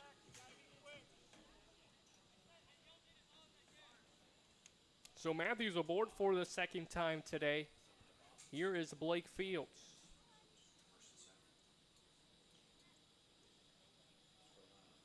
He had a walk last time up. Great play behind the plate by Bolin to keep that one in his glove. That was a phenomenal stab, and there is no chance that he can move his body to be able to block it up with his chest. The only hope is to be able to backhand it and maybe knock it down, but he was actually able to glove it, and even better job by Farner not to try to take advantage. He would have been thrown out. This one to first, and Farner's back in there without a slide. Sanchez had retired his first 5 batters he saw this summer before that base hit from Farner. And now falling behind 2-0 against Blake Fields. Toughest part of the lineup.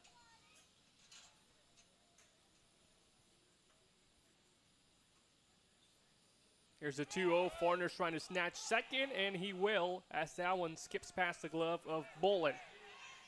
And now Farner cutting a bit of a rundown. He thought it was a foul ball, it seemed like, but made its way safely to second.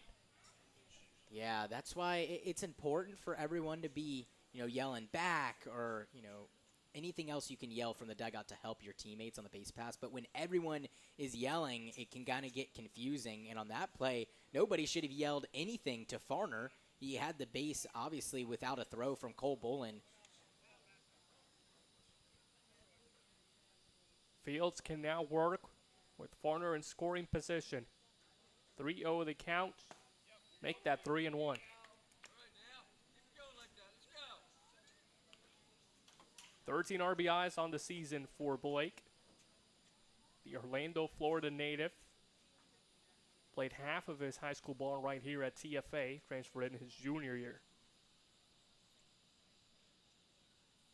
Here's the 3-1. Fields takes it. Gets the called strike. 3-2. Great job by Sanchez to get back in the count. Now just has to throw something competitive. Blake Fields is a good eye. But he'll also jump on any mistake from Sanchez, so you have to be careful here, especially with the run in scoring position.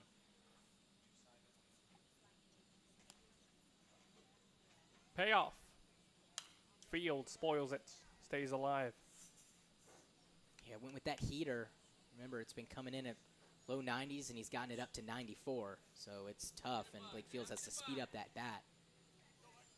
So after being ahead at 3-0 in the count, after that last foul ball, it seems like Sanchez has the ball in his court on whether or not he wants to throw that fastball again or slow down the bat with a breaking ball. 3-2 once more. Blake takes it inside and low. He's got his second walk of the game. Now batting for the Snappers, number 14, Grant Como. That will leave Farner at second. It puts Blake Fields at first and paves the way for Grant Como, the second baseman, a chance to open up this ball game with one in scoring position. Well, Como already grounded into a 6-4-3. So it's almost too much to ask for him to do it again. But that would be the goal here for Alex Sanchez. Get a ball on the ground. Como likes that fastball upstairs. Comes up empty. That's kind of the pitch I wanted to see him throw in the 3-2 count to Blake Fields. Not that high, but maybe a fastball up in the zone.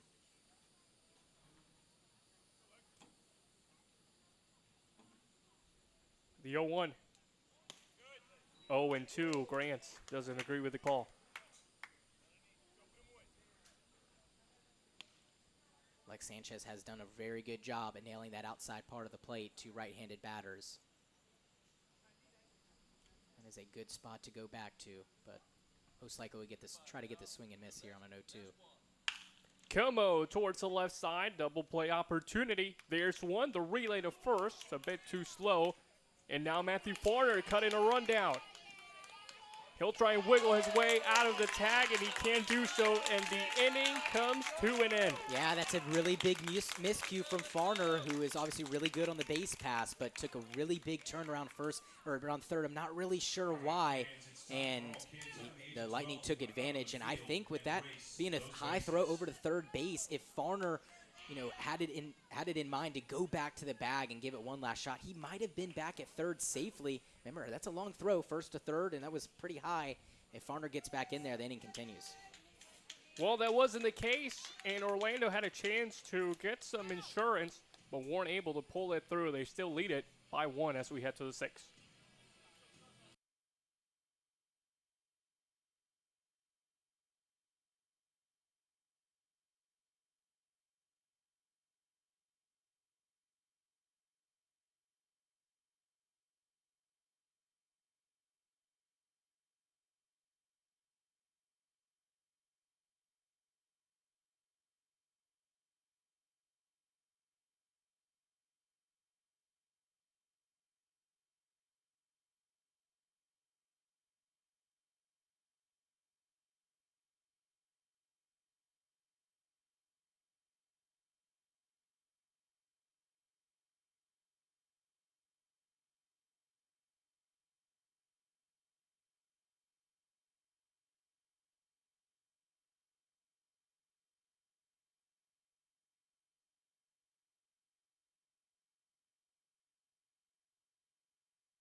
Two won the ball game. Here is Charles Keller leading off the 6th inning. Swing and a miss. Strike number 1 on Keller. And for everyone at home, if Esteban screams like a little girl, it is because we have a cockroach in here. So if you hear a scream, it's definitely from Esteban, not me. You're all aware. The 0-1 is fouled away towards the left side, and the count goes to 0-2 on the 3-hole hitter. 0-2 tonight, Keller. He's got a strikeout. Meanwhile, Strom, who's on deck, he's 1-2 with a single.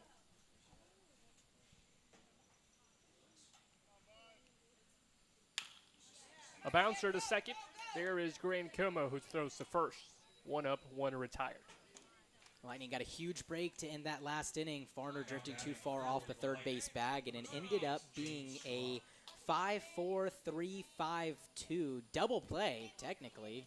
They got the out at second. Were unable to turn 2 at first, but then Strom fired ball over to third base. Reed Snyder, or excuse me, yes, Reed Snyder was able to snag it and then get Matthew Farner a little bit of a rundown. Cole Bullen applied the tag. Strike number 1 on the outer half against James Straw. Those corners are getting called today. Yeah, definitely. Pitcher's paradise when that happens. 0-1 turns into an 0-2 count.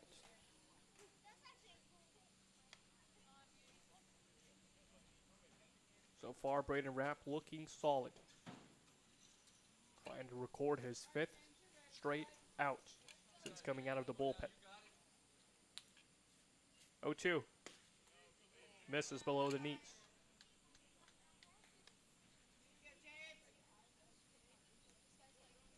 You know, for Strom, we've talked about this before, but it has been a lot of baseball that he's played. Yeah, definitely. Long season for Southeastern, went a long ways, and has to come down here. Not has to, but comes down here and playing in pretty much every single game for the Lightning. But he is a gamer. He loves to play, and he's always in the lineup, always on the field. Had really just 2 games off this season. Besides that, has been a mainstay in the lineup. Well, he strikes out for the first time today. 2 retired for Cole Bullen.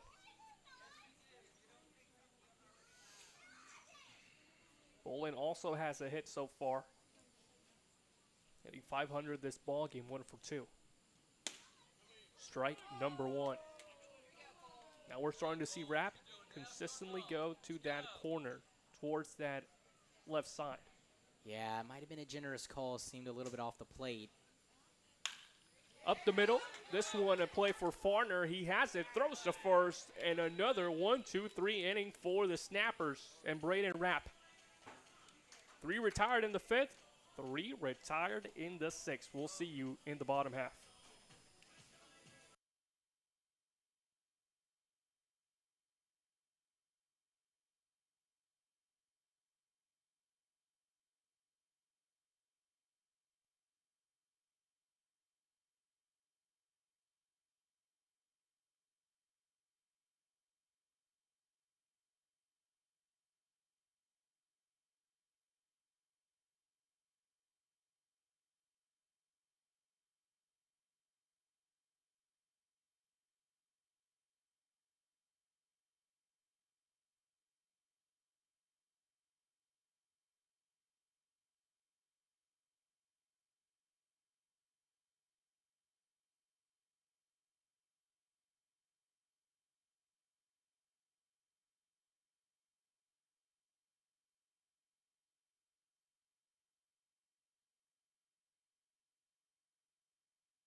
All right, Vic, no need for me to scream like a girl now. Yep, the cockroach has been handled. Thank you, Alfredo. Appreciate it. Hayden Gustafson will step in 4, 5, and 6 for Orlando. Gustafson, Mario, and Walmer, as Hayden takes upstairs to begin his at-bats. 2 strikeouts on the ledger for the reigning FCSL Offensive Player of the Week. There's strike number 1. He doesn't like it. Yeah, that might have been a generous call. But nonetheless, Lex Sanchez will take it. He's out there for a 3rd inning, and I don't see any reason why he shouldn't be. Swing and a miss, 1-2. Of course, not a full 3 innings. His pitched just an inning and a 3rd so far, due to him coming in with 2 outs of the 4th. But as I said earlier, play the hot hand. He'll continue to do that. Gets Gustafson to swing and miss. 3rd strikeout of the night for Hayden. That is a really good job by the Lightning pitching staff right there. I mean, I'll say it again. I think Hayden Gustafson has been the best bat in this order the past couple weeks. I would say him and Travella both. It's hard to distinguish a number 1, but both of them just doing a great job, and 3 strikeouts against one of the best hitters on the team. That is not too shabby whatsoever. So kudos to Lightning pitching and Lex Sanchez especially. Here's Travella himself taking an off-speed pitch high and upstairs.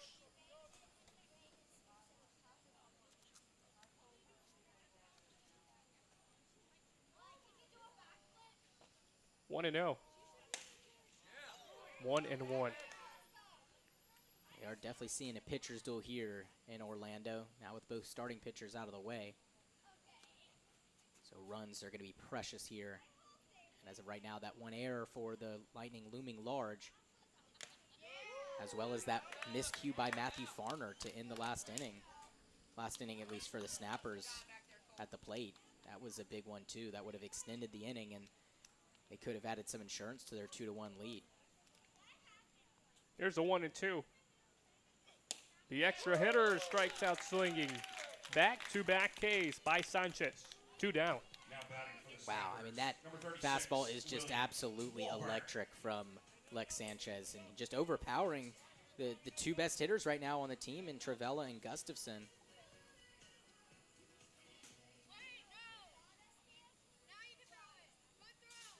William Walburn will look to put a ball in play. He had a double last time he was due up. There's ball number 1. He works ahead in the counts. That double came in to score a snapper. That was Mario Trivella jogging his way home. Also a strikeout on the ledger tonight for Walburn. He dodges out of the way. Ball number 2.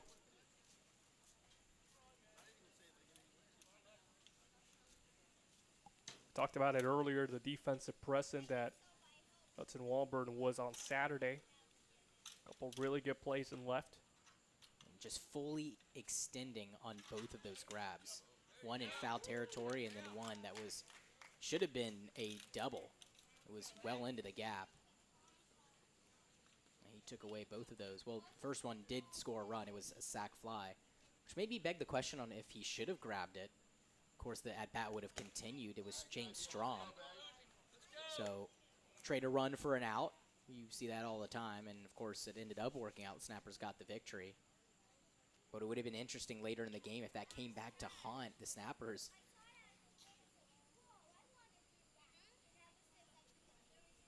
Hitters counts to Walburn. Here's the 3-1. Misses upstairs, and a 5-pitch walk for the left fielder. He gets aboard for the 2nd time today. For the Snappers, number 24, Hudson Gwynn. Lightning do have another arm warming up in their bullpen. I believe it was Carson Henriksen. But I would be shocked if Lex Sanchez gets pulled out before this inning ends. Really the first mistake he's made all game, and it's just a walk. Right. Last inning did have the walk to Blake Fields, but yeah, and that 1 base hit to Matthew Farner, but that was softly hit. So really those walks are the biggest mistake that he's made. Starts behind in the count against Hudson Gwynn. Talked about a short leash for pretty much all these pitchers heading to postseason play. You have to think if he loses Hudson Gwynn here, that might be his day. Right. The 1-0. Hudson likes it. Comes up empty.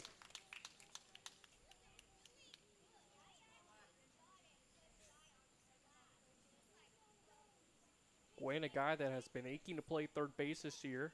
He gets the opportunity tonight. So far, he has showcased his leather at the hot corner. Takes a 1-1 and chops it foul, third base side. And he's got a 1-2 count.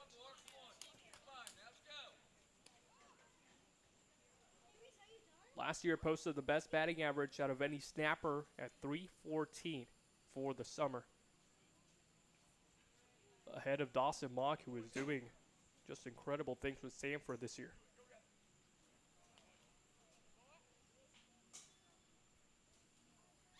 Sanchez trying to work out of trouble. Here's the 1-2, softly hit, a tapper right back down the middle. Plesson throws to first, and there's the third out of the 6th inning. So the 2-0 walk does not face Lex Sanchez. He works out of the inning with no problem, and we will see you in the top of the 7th.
Oh, absolutely. Especially in the Florida League, and especially for the Lightning, it seems like so many slugfests, just a lot of runs scored, especially in the first half of the season. So yeah, seeing a close, low-scoring game where the pitchers are really highlighted is great to see. And it is a little bit unfortunate because I want to see those bats come alive for the Lightning because they've been a little bit quiet as of late. But it is nice to see the pitching staff really hold their own against a really tough Snappers lineup, but have got to start to figure out Rap here in this 7th inning, time's just running out, and I know it's just a 1-run lead for the Snappers, but in a game like this, a 1-run lead seems a lot bigger with how much the Lightning have been silenced at the plate and how well the Snappers have done on the mound. Oh.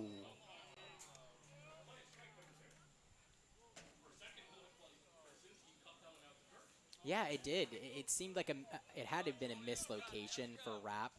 Doesn't necessarily mean that that's a ball, though. It just means that Pierzynski is working from one into the strike zone into the other to be able to frame it.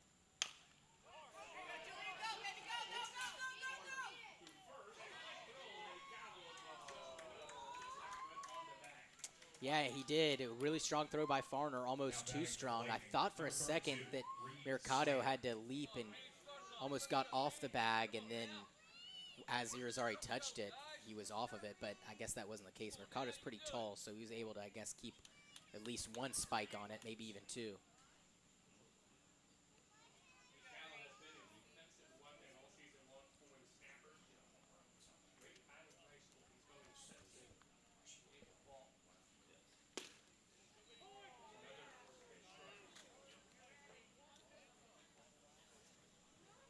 Thought for a second that Irizarry might have had an infield single, but Farner does such a great job at ranging over. He made a really strong throw to first base.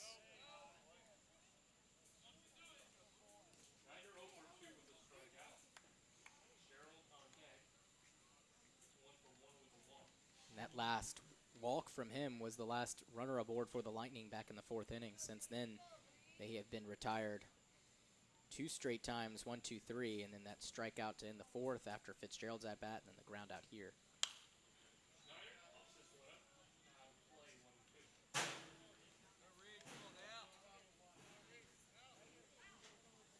There was a point throughout the season where Orlando was seeing a lot of great things from the starters, not so many great things from the bullpen. Today, not to say Dennis was bad, but it's kind of been the opposite. Braden Rapp has come into the league and he's shut the door on those. Right. But Dennis also did a really good job on the mound, but the bullpen has been very good so far for the Snappers. And the Lightning have struggled, besides the 5th and 6th innings, to score runs against the bullpen. Just 12 runs scored in the 7th, or excuse me, they've scored just 10 runs in the 5th. It's really been that 6th inning. That's been the best spot for the Lightning. They scored 37 runs. 25 in the 7th has also been pretty good, but just 12 in the 8th and 7 in the 9th. So it's kind of like a rubber band with the Lightning. Pretty good, not great at scoring 1st inning runs. Middle innings have been really good, and then the late innings not so good. Oh!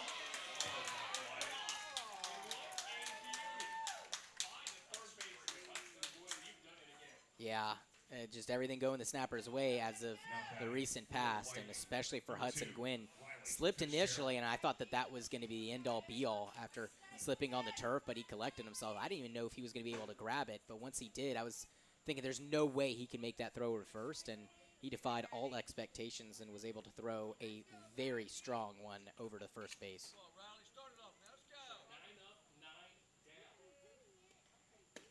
Versus Braden Rapp has come in. Just watch that play again. I mean, on the fly, there's no bounce, and just such an unnatural throw, but he gave it all he could. Fitzgerald fouls it off the net. He's in a hole 0-2. Go, Riley. That's such a difference maker type of play. If he slips and doesn't glove it, that might be 2, and if he does glove it and makes an errant throw, Snyder could be standing at second base as well. 0-2 pitch to away. Hang in there.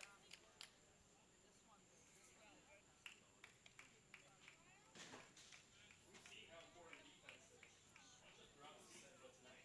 Yeah, and how this game is still a 1-run lead. That defensive miscue by Ryan Jenkins is still looming very, very large. 0-2, Fitzgerald softly hit to short. Here's Matthew Farner, who fires and strikes to first. And Mercado puts it away.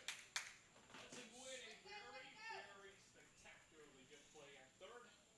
Big part of why Braden Rapp has All right, fans, it's time to get up and sing along. It's the 7th inning stretch.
Bottom of the 7th, Number 11, 2-1 ball game for Julian Mercado, who will lead things off.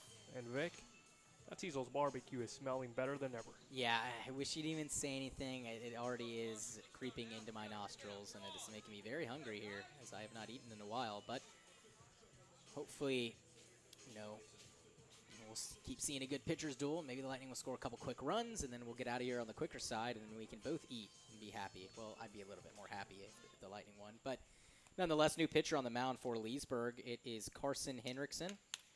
6.60 ERA. He struggled a little bit this season. This will be his 12th appearance. He's 1-0, 15 innings pitched, 16 hits given up, 11 earned runs, just the 5 walks. That's been a bright spot, and 15 strikeouts. But he does get hit around a good bit, and that's been his struggle. Last time out was against the Snappers. That was on Saturday. Pitched an inning, gave up 1 hit, which was a double, a walk and a strikeout, but did not surrender a run.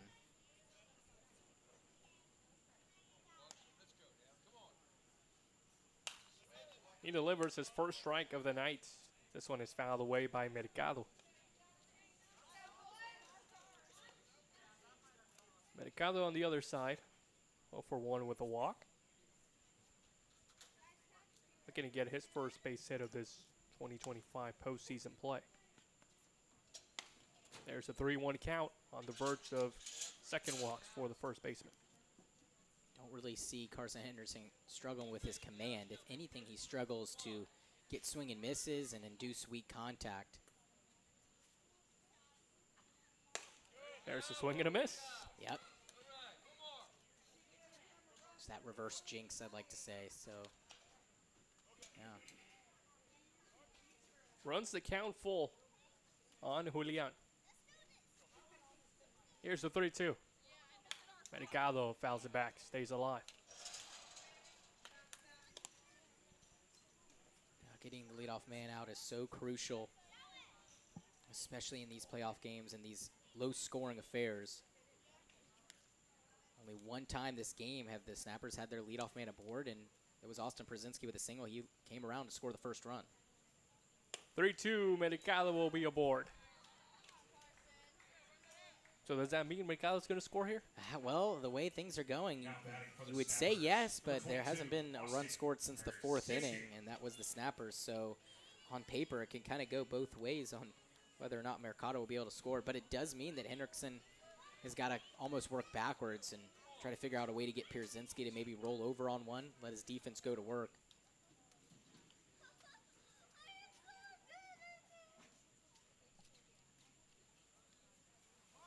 Przinsky trying to bunt. Here's the throw by Bull into first. Mercado back in there before the tag was applied. You're going to ask for a check swing. Yeah, they're not going to get it. Coach Billings going to come out and talk to Henriksen. Love to see it from Coach Abbott and Coach Billings. Doesn't matter if the catcher's at the dish. We saw Trey Kraft square earlier. Both catchers trying to lay down a bunt. And it's just such a great skill to have, regardless of what position you play and regardless of your speed. Most times you're trying to bunt to get runners over. You're not really trying to get yourself on, and that doesn't take any speed or any agility, really. So catchers should know how to do it. Of course, if you want to bunt single, not really a good idea to let the catcher do it. But in this situation, why not? You know, in sacrifice bunts, to move a runner over is not something that we would see in the regular season. But with it being postseason play, you kind of need to do what you need to do to just advance the runner 90 feet. Right. The run is so crucial. Yeah, and I was talking earlier before the game started of how this, the Florida League, there's not many sack bunts this whole season. Sack hits, which are commonly known as usually sack bunts, the leader in that is actually the Lightning with 12. But I was saying it didn't seem like the Lightning had, an exponentially more amount of sack bunts, or, I don't know if I'm saying it right, but just even more sack bunts than other teams. It didn't seem like that. But the next best is 7. That's the River Rats, Winter Park, and DeLand, all with 7 sack bunts, and the Snappers just with 2. Let's see if Przinsky can make it 3. Mercado at first, big lead. Przinsky swinging, and he takes one down the middle. Just not really sure why. Had a 1-0 count. I know that Coach Billings, that probably was a topic of conversation when he went out there to talk with Carson Henriksen, but why not try to lay down a bunt? There you go. There he is. Fouled away. 1-2. But see, if he squared on that first one, that pitch was pretty much right down the middle. Could have laid down that bunt and already had the runner over at second base, and now you have to hit away, and you're in a not-so-favorable 1-2 count. 10-hole hitter. Irizarry is on deck. Here's a 1-2. Mercado stays put. There's a curveball. Persinski waits on it and shoots it to the left side. Irizarry plays it on a hop, and Persinski didn't need a bunt. He got one better. Second single of the night. Yeah, not the best swing necessarily. He had to reach over the plate and bring that ball back and hit it pull side, but still, that's even more impressive when you can get a base hit with not the best swing, and Austin Pierzynski gets the job done. Able to reach across the plate and get a barrel on it and poke it into left field, and Irizarry almost came in too hot. That ball almost got over his head, and this turf is really bouncy. So players have to be careful. Play a little bit back on ground balls like that. Snyder, the third baseman, playing in. Irizarry opting to bunt. He'll drop it down to Henriksen. He'll go to third. There's the force out. And Mercado off the base pass. Yeah, it just too hot off the bat. Close to Henriksen. He got off the mound really quick, and a good job by the dugout, a good job by Cole Bolin and the rest of the infield to give him the idea to go to third base. Obviously, Henriksen can't be checking on the runner. He knew that he got to it pretty quickly, but he relies on Bolin, the catcher. He relies on the dugout to tell him where to go, and everyone made the right call, and that's where communication is key, and it really helps Carson Henriksen, and getting the lead runner is so vital in that situation. Huge first out for the Lightning and Henriksen. Meanwhile, the situation gets a bit tougher. For the pitcher, he has to work around Matthew Farner, who's got a 1-0 count. Farner fouls it back. Already 1 for 3 tonight, Matthew. Did strike out once as well. And after this, you have to face Blake Fields. Gray Nicomo, the heart of the lineup for Orlando. Yeah, well, I'll say it's a lot better facing these guys with runners at first and second as opposed to second and third. Farner takes ball number 2. Persinski, not the speediest of guys. He's the one at second. Irizarry, he's at first base. 2-1. Farner stays alive, fouls it back, 2-2. Yeah, you can see his emotions there. Just missing these pitches from Carson Henriksen, who has to be super careful on how he pitches to Matthew Farner. With a lot of foul balls like this, a lot of time for him to get on time with his swing and get his bat around in the zone. That's always the scariest part about being a pitcher. 2-2. Persinski's going. Here's the throw to third by Bolin. Persinski is out. Well, that's one of the reasons why Cole Bolin was at where he was at this past spring in Florida. He is a D1 level talent. And that ball did not creep too far away from him. He didn't let the moment get too big at all. He quickly found the baseball and fired a strike at a lower arm slot than usual, but he knew he had to get it out of his hands as quick as possible and get it down to third base. And that's exactly what he did. 3-2. Farner lays off. The inning lives on. Huge break for the Lightning. Yeah, absolutely. Number 27, Blake Fields. And I think, even with Pierzynski not having the best wheels, I think the fastest guys on the snappers would have a tough time beating out that throw from Cole Bolin that got Pierzynski in a good bit of time. It wasn't very close, and he did try to evade the tag, but a really good job by Cole Bolin. And not the worst thing in the world that Carson Henriksen walked Farner. That was scaring me a little bit with how close he was missing those balls on the barrel. And you just never know. Gets a 3-2 heater. That could be a lot of trouble for the Lightning. Now you have the force out. Fields ahead, 2 balls, no strikes. 2 on, 2 away, 2-1 the ball game.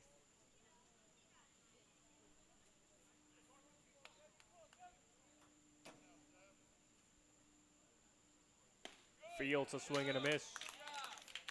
Henriksen took something off that one.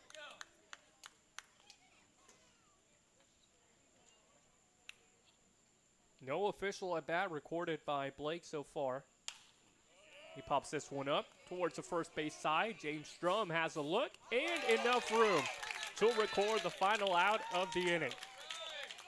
It looked to be a promising one for Orlando. 2 aboard, no one away. We finished the inning with 2 aboard, 3 retired.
No runs in the last 3 innings. We have been scoreless ever since the 5th. Yeah, a lot of goose eggs up there, and the Lightning have got to try to figure out a way to figure out Rapp. And this is his 3rd inning that he's going into, and yeah, I mean, just have to find a way. You know, he's already pitched 3 innings, excuse me. This will be his 4th. And every batter has seen him at least once or twice now, so got to start getting some guys on the base pass and moving them over. Ledger Pleasant has seen him once. He figures him out the 2nd time around. This one's going to be extra bases for Ledger. He's got wheels, and he cruises in a second with the leadoff double. It's getting really weird how many things that I'm like not really predicting, but I'm almost speaking into existing. Manifesting is the right word I'd like to use. How about I manifest a quick run here? Sokras with a pinch hit at bat. Has struggled this season at the dish. He's hitting just a .171, 6 hits and 35 at bats. He does have 7 RBIs, so he's really making his hits count. Had that big home run midway through the season too, so he can get a hold of one, and this is a short porch, so if you're Rapp, definitely have to be careful about how you pitch to him. Cannot pitch to him like he's a pinch hitter just coming off the bench for his first at-bat of the game. Got to treat him like he's had 2 or 3 at-bats against you. There's the first pitch strike right at the knees, 0-1. Antonio went 1 for 2 on Saturday. A walk and a strikeout for the Miami, Florida native.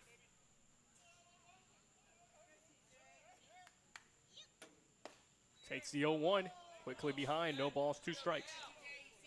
And the Lightning back on Saturday got back-to-back leadoff walks to start the game in the 1st inning, and Charlie Keller roped a single to bring in the 1st run. That was a quick run scored, so here Lightning shouldn't be thinking to waste any time. 0-2. Antonio fouls it off.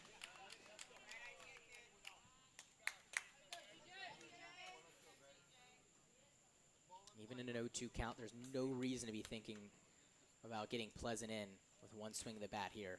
See, a lot of times Lightning get the bases loaded. It's a long, drawn-out inning, but they struggle to score more than maybe 1 or 2 runs. That one missed inside and low, ball number 1. The good news for the Lightning, after Antonio, it'll be Eli Thurman due up in the top of the lineup. Yeah, I normally call him TJ, but yes, his real name is Antonio for those of you at home. Probably should have mentioned that closer to the start of the season. A 1-2. Gets under it and jammed into shallow center field. Fields has it. Fields his position, and that's the first out. I like Sokrat's approach. Wanted to get a ball in the air, wanted to try to find a barrel, and just got a little bit under it. Not the worst out ever, but now just have 2 to work with. And with a leadoff double, you in a game like this, you just got to find a way to get him home to score. Eli Thurman 0 for 3. Would love to pick up his first base hit here right now. Swing and a miss behind on the fastball. We talked about the good news being the top of the lineup due up. The counterpart to that, this top half, 0 for 8. Right, but that just means that they're due for a base hit here. And Thurman has been pretty good, hitting .293 with runners on. Below the knees, ball number 1. Hitting just .241 though with runners in scoring position.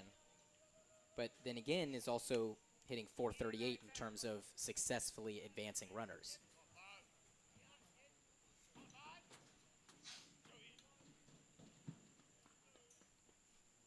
A 1-1. Thurman bloops it into the outfield, hangs up just enough for Rosari, and he's got it for the second out as backtracking to second was Pleasant. Yeah, Pleasant really should have been on the bag, at least attempting to tag up. I'm not sure if Coach Clark would have want him to go, but I will say Irizarry was pretty deep in the outfield, so he could have had the chance. Ledger Pleasant's pretty speedy, so that might have been a missed opportunity. Ryan Jenkins 0 for 2, but no bigger at bat tonight than this one. Ball number 1.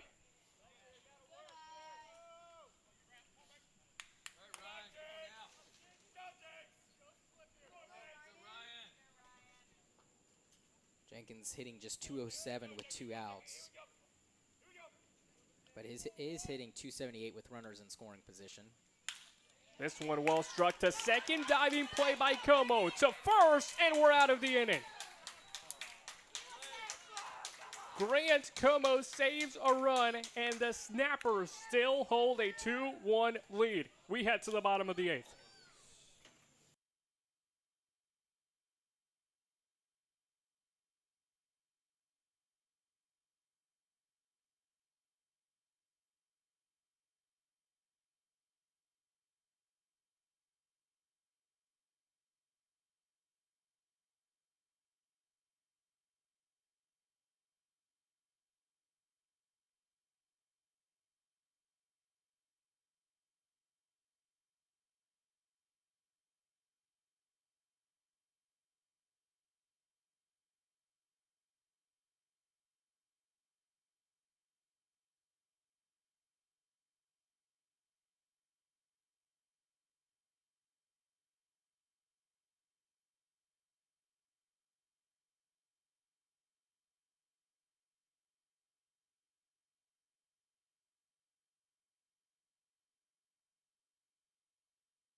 Grant Como will lead things off. He'll be the first to face the new pitcher for the Lightning. Yeah, it's Steven Rojas, another late addition, not as late as Lex Sanchez and Fury, but this season has actually looked really sharp for the Lightning, despite what his numbers might say. He's has a 4.15 ERA, 1-1, 7 appearances, 8 2/3 innings pitched, given up 5 hits, 4 earned runs, has walked 12 batters, which has been the struggle, but also has 13 strikeouts. His last time out was Saturday against the Snappers.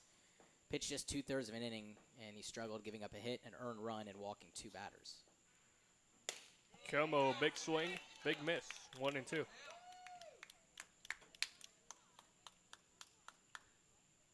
Grant, a huge defensive play. So in the top half of this 8th inning, on the battery side of things, still looking for his first base hit. That one just missed. So Como, a guy that's usually at third. He's been there throughout the entire season.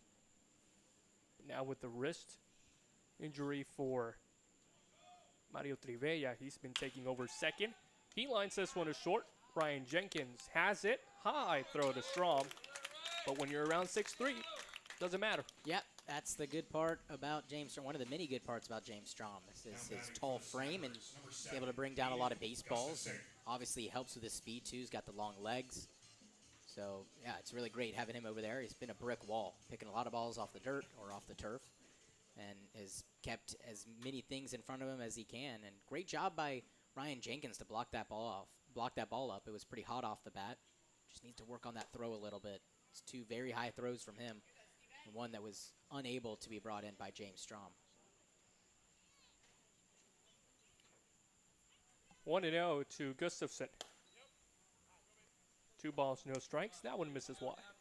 Despite Gustafson's struggles at the plate tonight, cannot have that in the back of your head at all. You got to act like he has had a 3-for-3 night and has been seeing the baseball great, because he has been the last several games for the Snappers.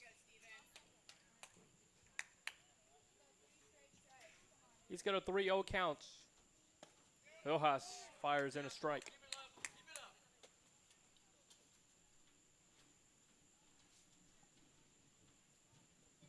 Only 6 walks on the year for Hayden. Number 7 will have to wait. He heads back to home plate, 3-2. Yeah, has that electric fastball, too. Hayden's ready. Rojas as well. 3-2 in the air. Strom trying to track it down. It's out of play. And last inning, the Lightning had such a great opportunity, a leadoff double, and unable to get even another base runner aboard. They were sat down 1-2-3 after that double from Ledger Pleasant. And that's stuff that just cannot happen in the playoffs if you want to be successful. You've got to get the leadoff man home, especially if it's a leadoff double. The payoff bounce to third. Snyder has it long throw across. And Gustafson, for the 4th time tonight, is retired. 2 down. And on a brighter note, Reed Snyder, another great play. That ball chopping out to him, so couldn't really get much of a crow hop and had to kind of throw it flat-footed. But he has had such a great arm all season long, and he's made some tremendous plays. Here is Mario, the extra hitter. Takes a look at a curveball that he thought was well high. Yeah, that was a strike, and that breaking ball starts about at his shoulder and then falls over the plate. And, you know, Gustafson first, and before him, Grant Como, both were giving up on that breaking ball. And that's something you can't do. Can't give up on it. You have to stay in the box. You don't want to lean out. You want to let it creep over the plate and then try to put your best swing on it. But it is very tough. Easier said than done.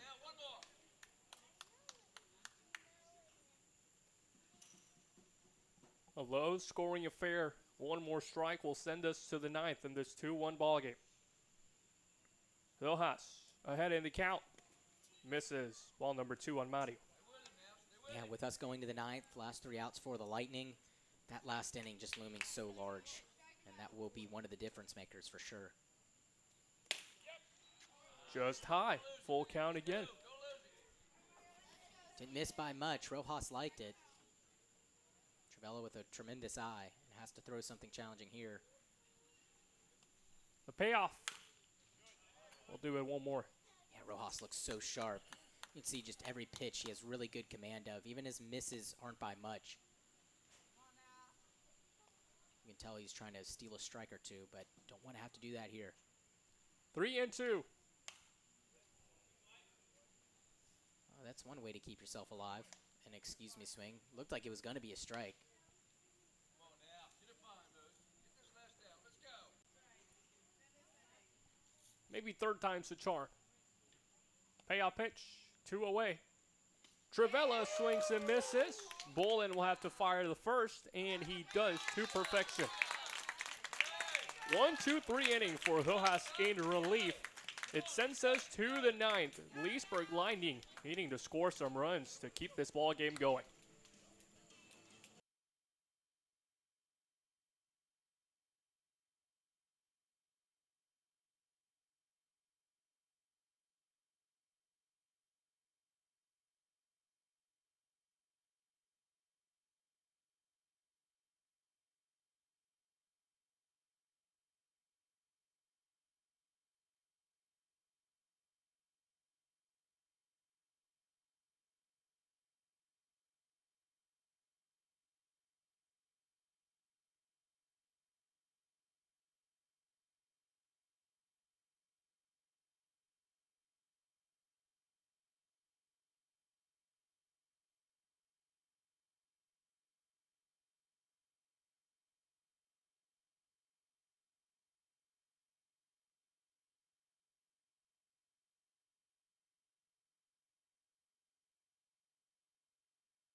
The Leesburg Lightning down to their final 3 outs. Orlando trying to get a quick 1-2-3, but the visitors have other ideas. There is a first pitch strike on Charles Keller to begin the 9th. And I don't want to go back on my word. I said earlier when Lex Sanchez looked so good for the Lightning that Coach Billings really should play the hot hand. And for Terry Abbott, same goes for him. But I am surprised to see Rapp out here. I guess not after that last swing and a miss by Charlie Keller. But I am surprised that he's coming out for a 5th inning.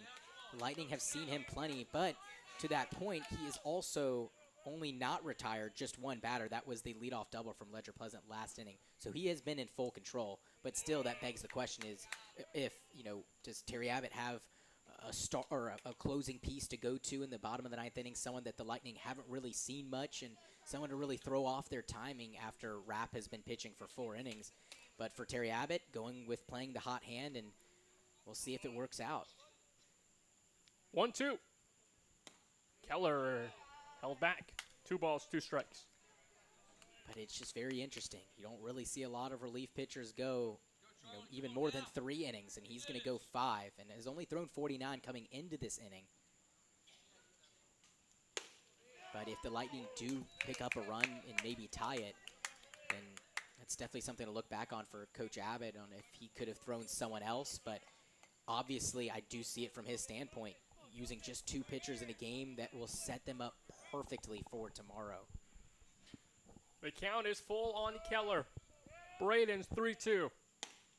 Keller gets the call strike. Braden is happy. Keller back to the dugout. Yeah, that was a strike on the inner half, and Keller has struck out,